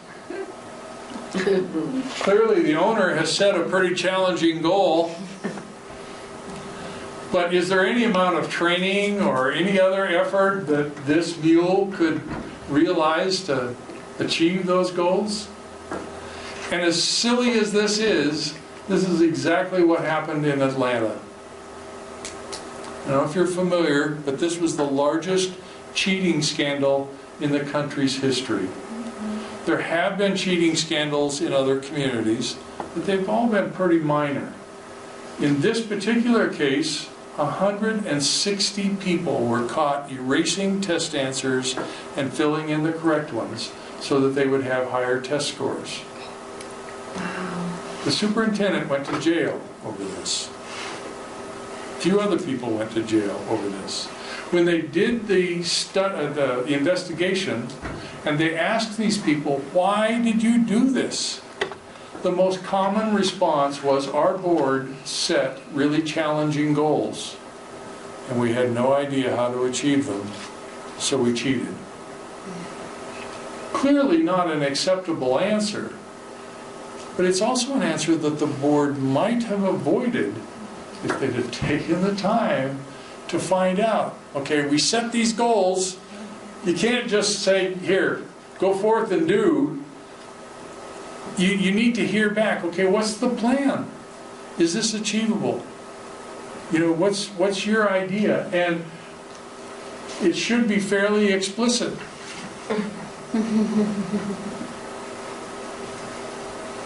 This cartoon suggests that, you know, and then the miracle isn't a good plan of action. So these are some of the questions that the board should consider, but I offer them with some cautionary notes, because it's important that you understand this piece of it.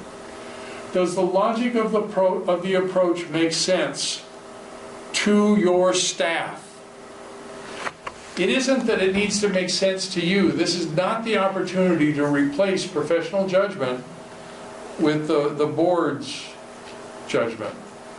It's a chance to find out, do they have some logic in this, and does it make sense? So when you're getting the report on what they plan to do to achieve your goals, that's what you're listening for. Is there confidence in this? Are the expected outcomes reasonable to them? Now, there's a bit of give and take here. I will tell you that if the staff come back, and let's say you have a 30% gap between where your kids are and where they ought to be, and the staff come back and they tell you, you know, we could probably improve that by 0.1% over the next 5 years. You might want to push back on that a little bit. So there's, you know, yes, but if they're saying, if the plan is, oh yeah, we can close this 30-point gap in 2 years, you know, do you really believe that's reasonable? You do? We did it, didn't we? We're making crazy headway with this, I think, yes. We were. So, but I mean, having that conversation to find out, okay, is there some sense that this is reasonable? And so the big question here is, what does the board need to do? You know, what are the resources? What's the training? What are the components that we need to provide that are going to help in this? Okay? So this is a rhetorical question. I'll tell you that the answer is the one that most people believe in. The more enthusiasm you have around a particular goal, the more likely that you'll see that be the one that's successful, or the ones that are successful. The next piece is to establish the structure. And I don't spend a whole lot of time on this because, quite honestly, this is going back to the killer bees. Yes, there are things you need to attend to. Hiring and supervising and evaluating your superintendent is one of those times. Spending time on approving policies and curriculum, budget, all of those things are part of your job description. But they should not be the overwhelming majority of your meeting time. Does that change overnight? Probably not. You need to get there gradually, but need to head in that direction. Your focus needs to be on student achievement. You're going to realize that. The next is to create a supportive environment. So you said that there was a gap between where you are and where you need to be.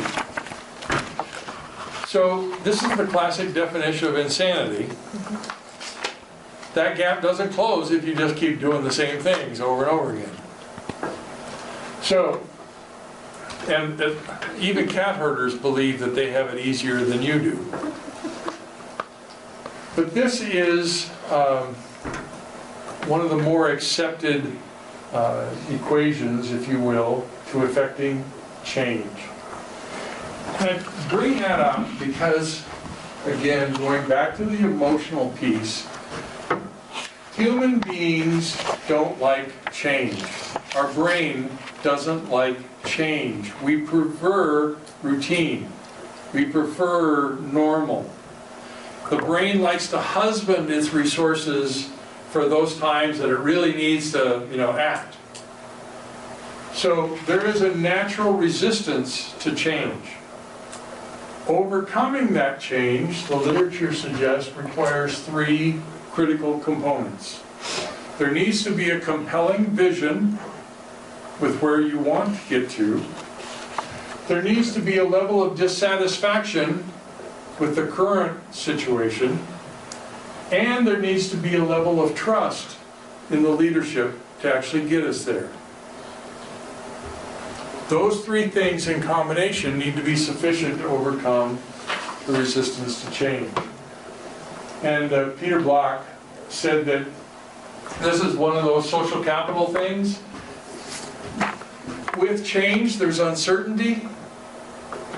So basically, leaders are helping people deal with that uncertainty by creating a strong sense of belonging and community. We're all in this together, kind of thing. That's an emotional reaction. I love this picture. This is a soccer field. You got the net up there, of course you can see the lines. The ball is right there. And of course, this soccer field comes with a unique feature. Shade. Would the game be better if this tree wasn't in the middle of the field? Maybe.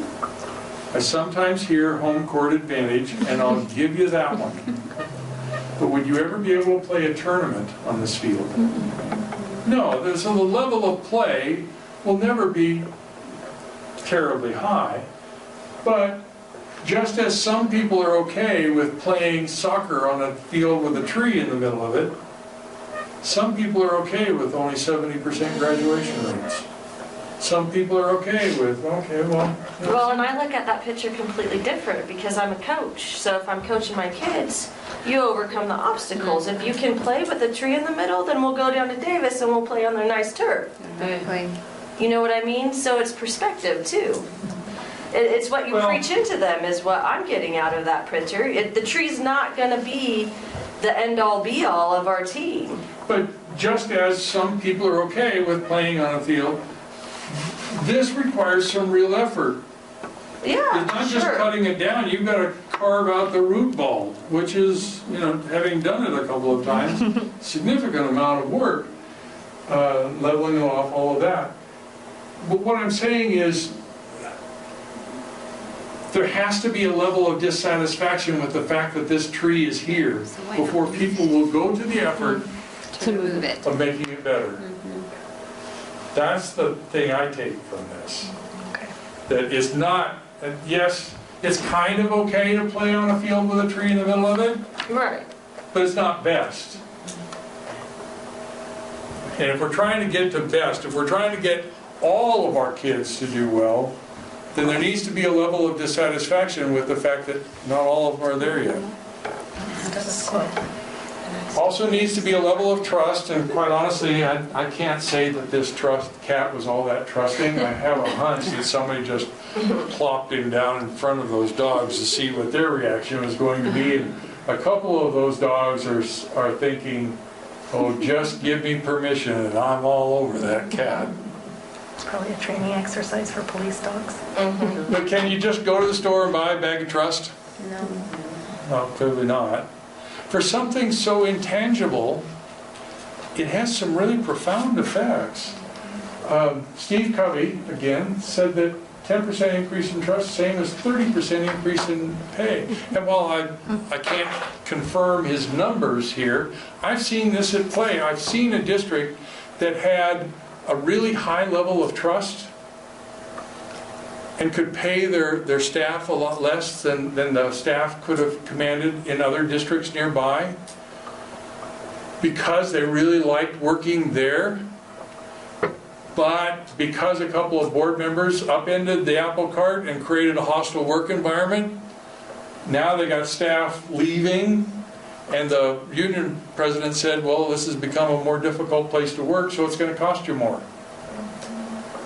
So high trust, and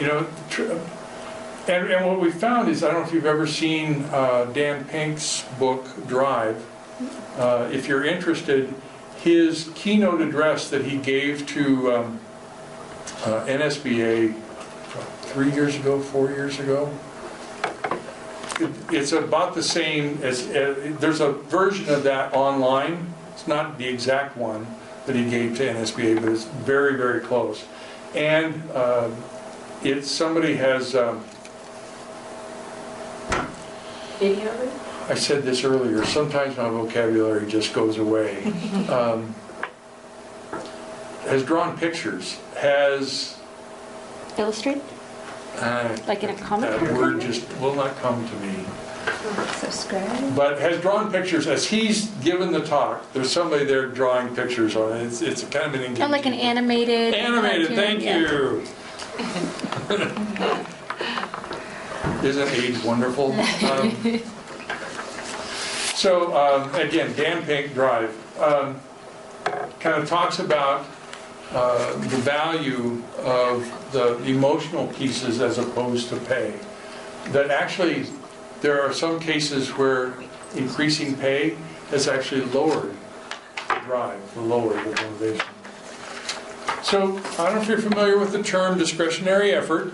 It's the idea that there's a unit of work that we are required to do to keep our job, but we're capable of more. That extra effort is discretionary on our part.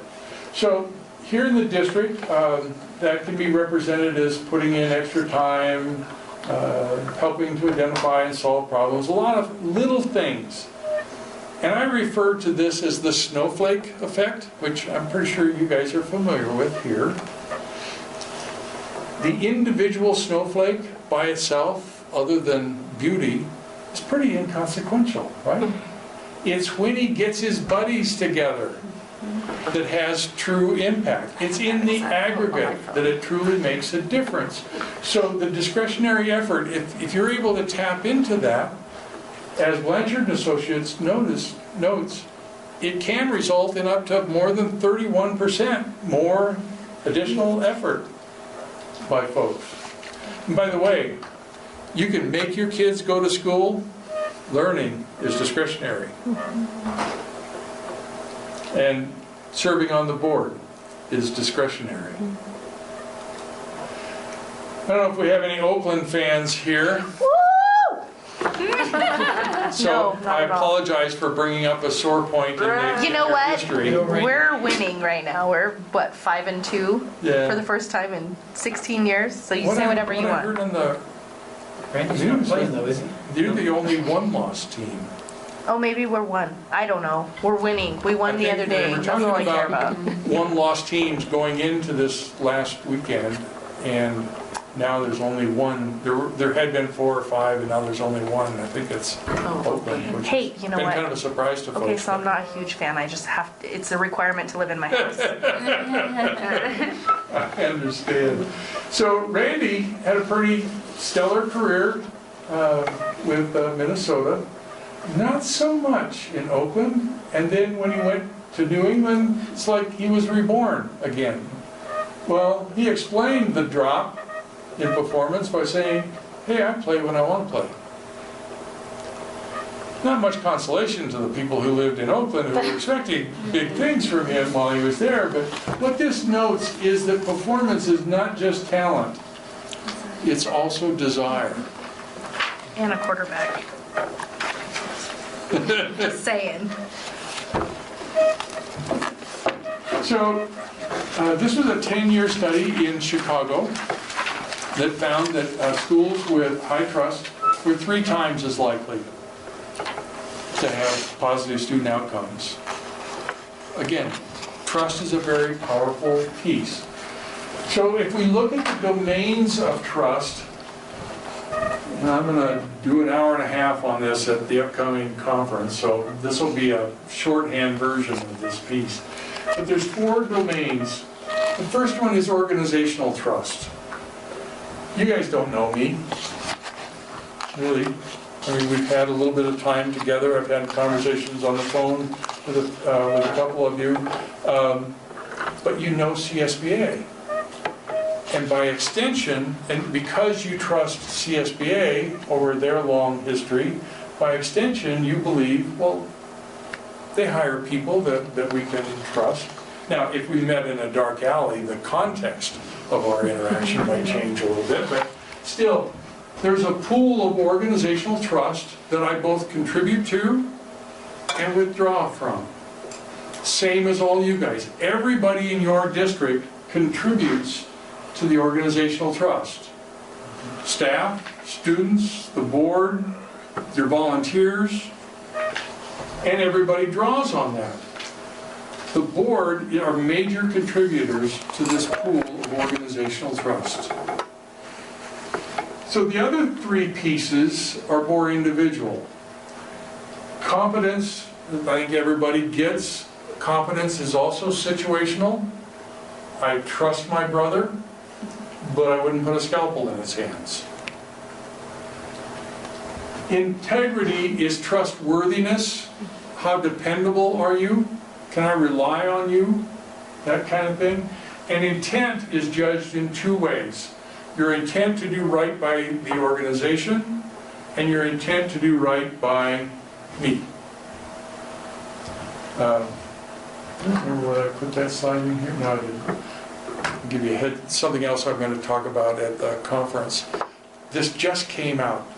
There was a tie game between Atlanta and Seattle. I don't know if anybody follows football much, but both kickers during the game had kicked 2 field goals, 40 yards or more. So the game ended in a 6-6 tie. They went into overtime. Both kickers missed field goals under 30 yards. At the end of it, they asked the Atlanta coach, what words do you have for your kicker. Make it. This is a profession. This is not high school, this is professional. You gotta make it. They asked Pete Carroll with Seattle the same question. You know, he made the kicks to get us to that point, and he's going to make a lot more kicks down the road. He's our guy. We love him. One of those coaches was talking about the organization. The other one was talking about the individual. There's a very clear difference. And I think it was a huge signal to everybody on their respective teams. Personally, I would take a lot more motivation out of Pete Carroll's comments, but that's just me. So if we look at the trust builders, all of this stuff is pretty self-explanatory, except this piece right here. It's the only one I really want to weigh in on. Other voices. You can tap into other people within your community. And what we recommend is this notion of key communicators. And there's a one-pager, we're not going to read this right now, but that you can digest later on that talks about it. It's the idea that you're going to invite other people to spread your messages from time to time. So it might be a nonprofit organization that has a newsletter, or a business that has a communication vehicle, or church bulletins, or whatever. But from time to time, you may need to get word out about certain things that are going on within the district, showcasing student achievement or whatever. And when you do that, you tap into their organizational pool of trust. So by extension, you borrow a little bit of theirs. So, again, we're very emotional animals. A lot of this stuff I've been talking about is not logic stuff, it's emotion-based stuff, but it's really powerful stuff. So, ensuring accountability, we do have time to do this exercise. Let's see, 1, 2, 3, 4, 5, 6, 7, 8. Perfect. How about if we all gather right over here? I need a line of 4 people here and a line of 4 people here. So 2 lines, 4 people on each side, facing one another. So turn just facing. Okay. Now you're going to want to come fairly close together. I told Dr. Spears when I got here that I never know how unruly the words are going to be, so I bring a stick. Actually, this is for this exercise. Now, what you're going to do is hold your fingers, now I should have advanced the thing. Hold your fingers out like this, so that you interlace here, all of them, like that, and bring them up to about this level. Now, come a little closer together this way, and then make an even path, because this is going to lay down across your fingers. Heads up, I don't want to bop anybody here. We did this at 6th grade camp. So, oh, you've already done this? Not exactly, but sort of. Okay, no cheating. A little So, different. I feel like my fingers aren't long enough. So, here's what you want to do is to simply lower this to the ground. You don't worry, you don't have to get it all the way to the ground. But that's the goal here, is to lower it. Here are the rules. Everybody has to maintain contact at all times. If I see that you've lost contact, I will stop you and make you start over again. You cannot put a finger over the top to hold it down. That's called cheating. Shoot. Finally, this is the quality assurance piece. I'm going to put this on the end. Why are we going up? Because he's pushing So it. at this, Because Jim's starting it. okay, this level right here. And this is the, remember, this is the quality of, everybody, this is the quality assurance piece. Do not allow this to fall to the ground. Otherwise, the state will come in and take over your district because you know I have that level of authority. Okay, here we go. Going up, this side Oh, going wait, up. I'm sorry, one more piece of direction. Down is that way. Yeah. What was that? Everything was Okay, going everybody up. maintain contact. Here we go. So lower. Down. Go down. Lower. Relax. No, you gotta maintain contact, okay? On our side. Yeah. We need to So go here we down. go. Yeah, go left. Let us go Yeah. down. Yes. Let us go No, down. you can't lose contact. Now, one We more haven't time. lost contact. Here we go. Okay, everybody Breathe start. on down, go No. down. Sorry, It's losing. sorry.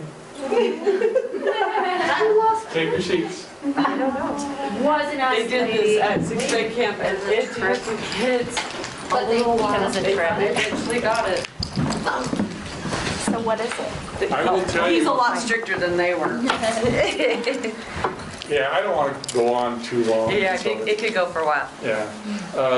And honestly, I have seen this go to the ceiling. I did it with a group of, why does it go up? they're called board secretaries in Oregon, they're executive assistants here. They would have gone to the ceiling if they could have reached that high.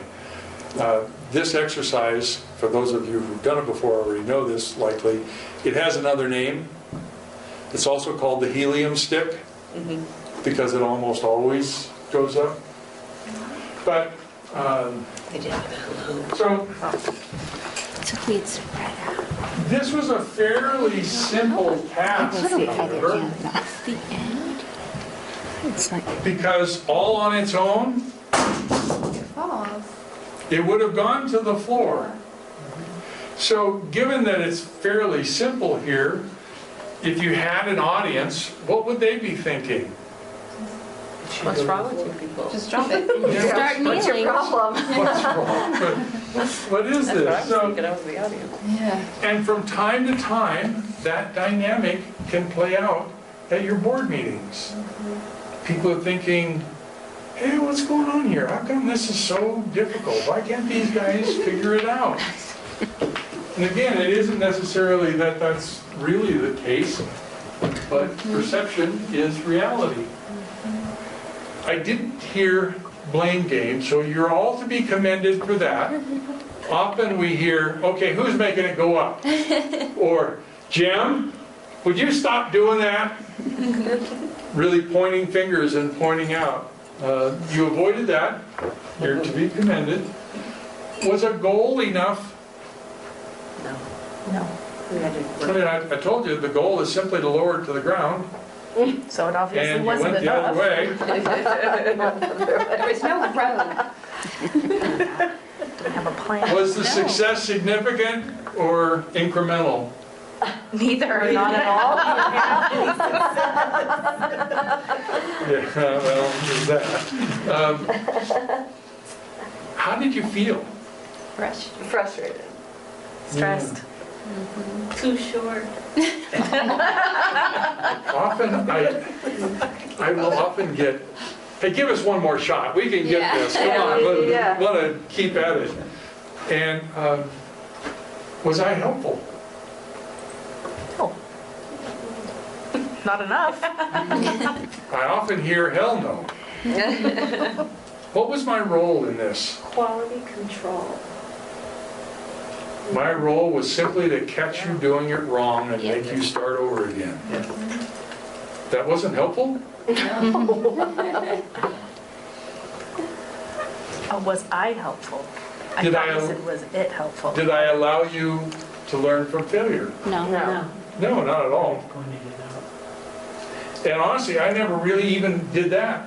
No, you just said, I just said you got it wrong, Yeah. Yep. and I didn't say why. And honestly, it didn't matter whether you lost contact or not. I was going to tell you that you did. Okay, I was like, who's losing contact? My fingers are There clear. were a couple of cases where, a couple of times, but there was one time when I just stopped you because, that's what I do. Yeah, Got it. but Makes me feel better. could I have changed the rules? could have let us put our finger over the top. Yeah. Yeah, they're my rules. I could have changed them. I could have made it a lot easier. Now, you have policies that you really can't change because the legislature or the courts have said, this is the way it has to be. But you may have some policies where you've got some flexibility. And so the idea that this is a partnership between the board and the staff to make things happen.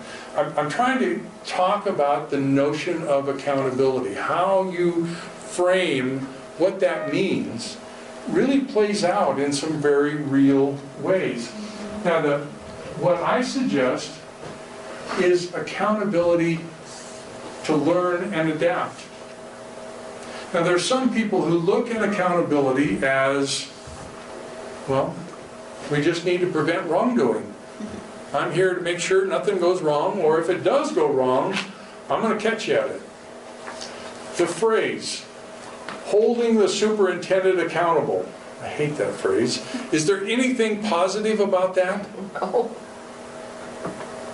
Yet it's the most common thing that we talk about in the board-superintendent relationship. Somebody has to hold the superintendent accountable.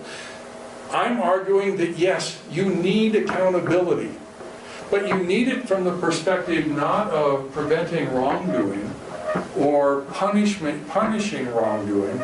It is because you're a partner in this. You need accountability so that you can learn what's going on and you can adapt. At best, goals are a good guess about what can be achieved. And things almost always go sideways in one way or another. The idea is that, yes, you want to find out about that so you can make course corrections as you go. Again, insanity is doing the same things over and over again but expecting different results. So you need to look at how you're going to do things differently, but at the same time, how you react to what's done that doesn't get to where you want to be really determines the amount of risk that people are willing to take about doing things differently. If you harshly judge people for trying something new, the idea is that they're much less likely to try it again or to make anything more than an incremental change. It turns out that uncertainty, the uncertainty of change, not only elevates blood pressure and lowers mental well-being, but can even increase total cholesterol levels. It was pretty amazing to me, but so this has a very strong, can have a very strong impact on our physics. Again, physicality. So again, need a compelling vision, level of dissatisfaction with current situation, and trust in order to overcome the natural resistance to change. And the leaders are all about creating, helping people deal with the uncertainty of change by creating a strong sense of belonging and community. You know, the notion is people have to want to belong to the group in order for there to be a group. And if I have any complaints about the current presidential campaigns, it's the fact that this is the most divisive thing I have ever seen in my lifespan. If you go back, well before I was born, there are probably other campaigns that were just as bad. I mean, there's some history stuff, but in my experience, and it doesn't matter who wins, there's half the country is going to be really upset on November 9th. So, sorry. No. I know you've heard way more stuff about the Being divided instead of coming together. I think this is a failure of leadership, because we don't have a country unless people want to belong to it. So, this is a sign from a second grade class that I love. Me too. We expect mistakes. Mistakes are lessons. Okay, and then finally, act as community leaders. It's unfortunate that this has become trite to say, but it's nonetheless true. And I want to ask, if we think about, and this is not as true at the elementary level as it is at the secondary level. But if you think of academics versus sports, the messaging that kids get with regard to the value of sports, and this is community attention. Although I will say that as you walk into most schools, what's the first thing you typically see? Trophy case. Pretty powerful message in and of itself. But you know, we'll have lots of people who show up to our sporting events, often have a booster club. Newspaper generates a lot more coverage of sporting events than they do of academic. It has a whole section. Pardon? It has a whole section in our newspaper. And I'm not decrying that. I would just like to see the level of attention given to academics raised to that level. Yeah. Because, you know, what is it? Now, again, the district likely spends a lot of attention on promoting the importance of academics. But what messages are the kids getting from your community? Just succeed in sports, don't worry about academics. I have to make a C and I get to play. Oh. That's it, you know? I don't, why try harder? Yeah, I mean, if I went on for a while, likely come up with, well, let's see, we've got, you know, this is a big change from Oregon to California. There are like 4 elementary districts in Oregon. Everybody else is at K-12. But likely you'll get a lot of attention around scholarship things and other things at the secondary level that you don't see at the elementary level. But even that is towards the end of it's kind of a missed opportunity. Well, maybe we should have been looking at other messages that we could have been delivering earlier on. So this just came out this last year. I think this is a very cool. Great example. This is a community that turned their entire community into basically a refrigerator. You know, putting student artwork up on the family refrigerator. They turned the whole community into that. They put student artwork, other student effort stuff, science stuff, all kinds of stuff up everywhere, talking about what students were doing, showcasing what students were doing. So community engagement, hard to assess, hard to shape. What's the payoff?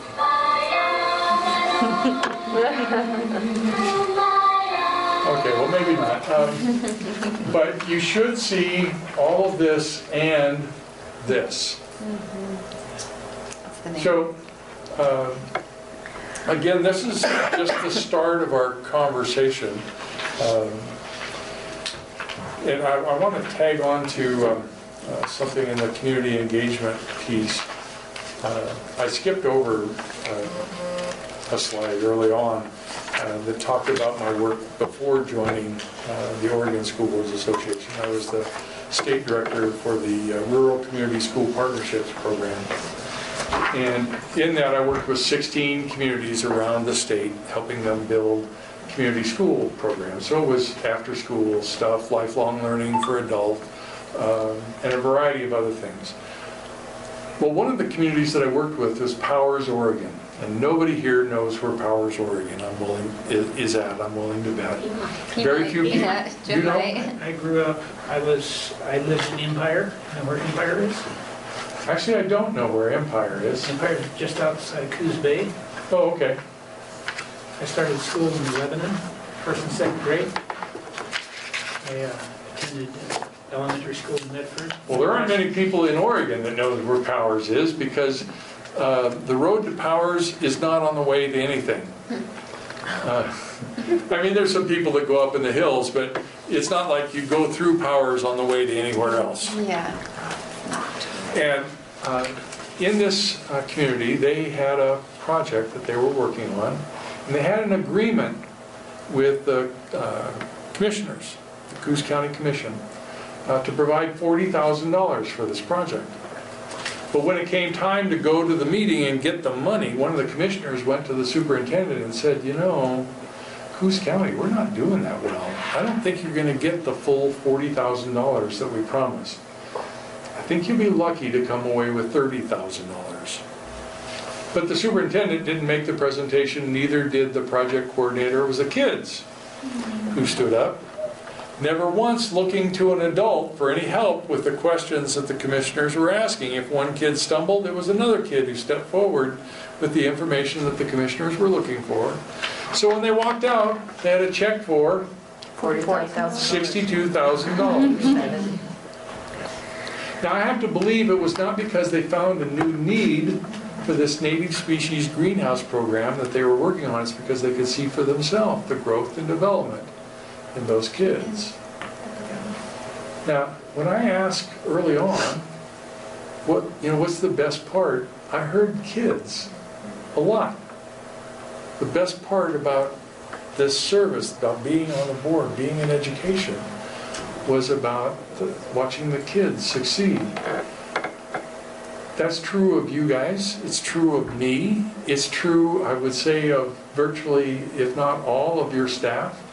It's true of most people in your community. We enjoy watching kids succeed. So one of the things that I recommend in terms of community engagement is put your kids forward. Showcase your kids. Let others see their growth and development. Look for ways to put them forward. Some of the stuff, some of the things that they can do, I think you will find to be very surprising.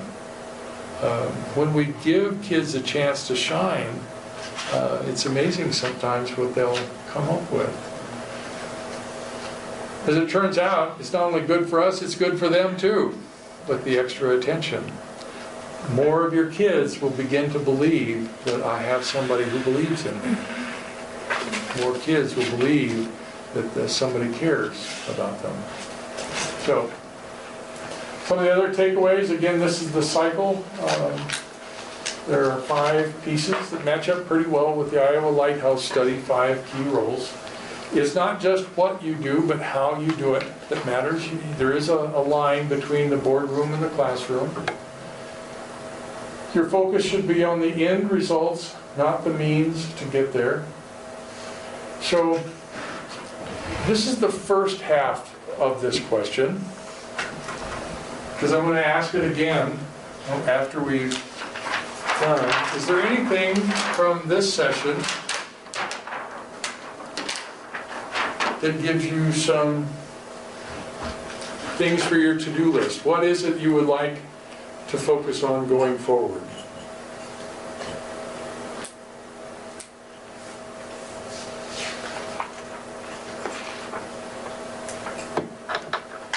This is when the teacher finds out whether people were... For me, it's achievement. It's that student achievement and closing that gap that we have had an issue with. So, especially in increased math. attention? No, achievement, student achievement, particularly in math. I'm going for an educational goal here. And how we're going to work together, all of us. So just student achievement and, I guess, cohesion. How the board and staff can come together to create a positive environment. Collegiality, is that what I heard? No, I said cohesion, but collegiality, cohesion. that's beautiful. Use that one, sir. It makes up for the other one you forgot earlier, the animation. By the way, Dr. Spears has graciously provided the very best technologic advancement in charts. He's come with spell check. Yeah. Love it. And trust me, I will need it. Wait, now didn't you Is that say even close? cohesiality? Collegiality? Collegiality. He said collegiality. Oh, collegiality. Yeah. You did spell cohesion correctly. Yes, he did. I don't know if that's even close, but... It gets Clarity of roles versus micromanagement. And we will do some fine tuning of that here in a couple weeks. I'm going with, I'm looking back at all of my notes. And all of the notes that I I think we need to work on number 3, our collective will.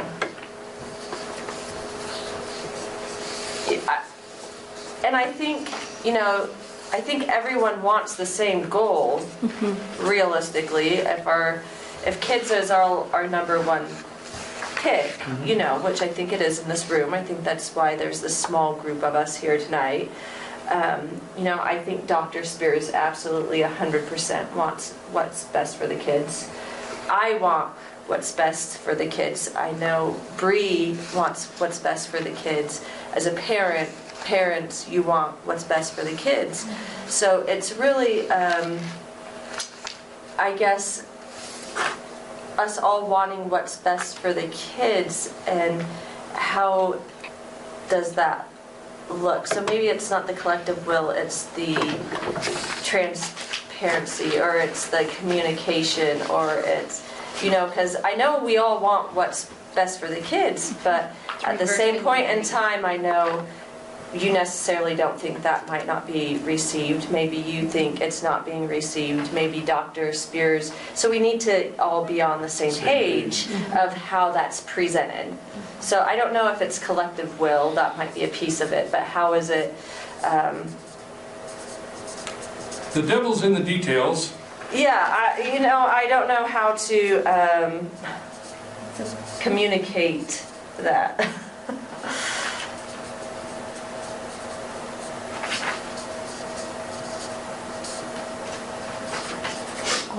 Reverse engineering on how to get to that goal. I'm sorry? Let's say have the goal and then reverse engineer on how to get to that goal.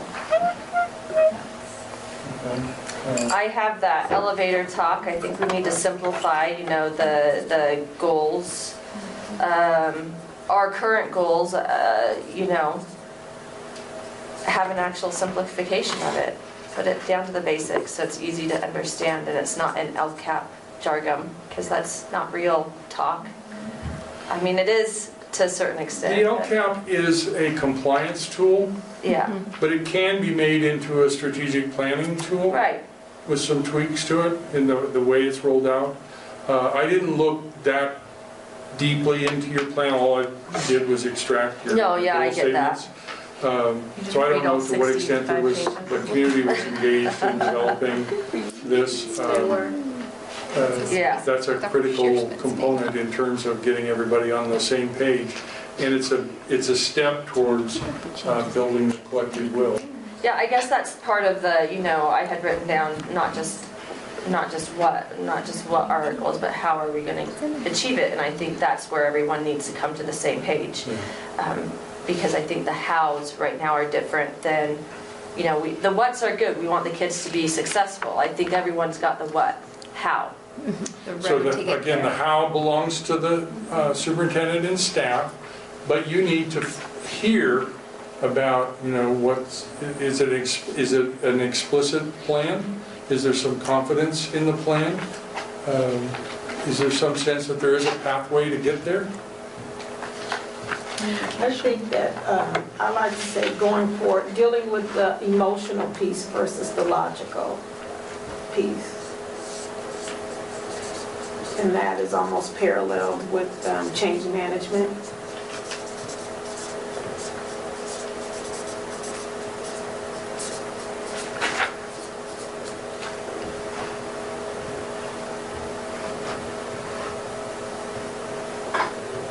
Yeah, well, this is a fair, to-do list. And it's something that will take considerable effort over a considerable period of time.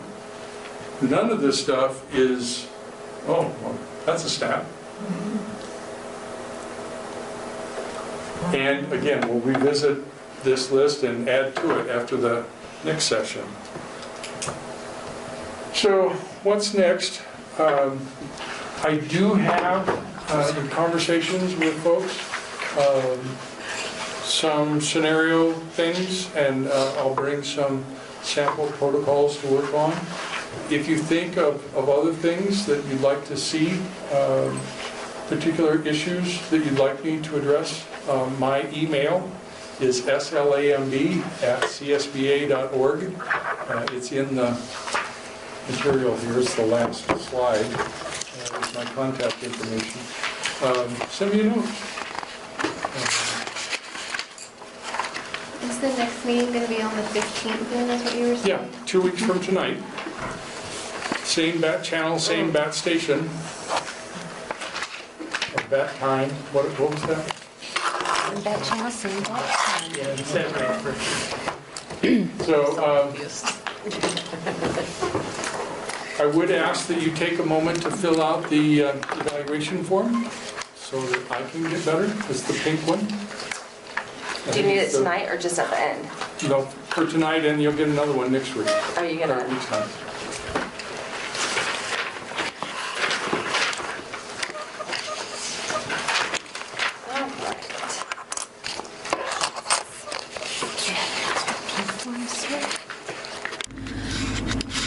And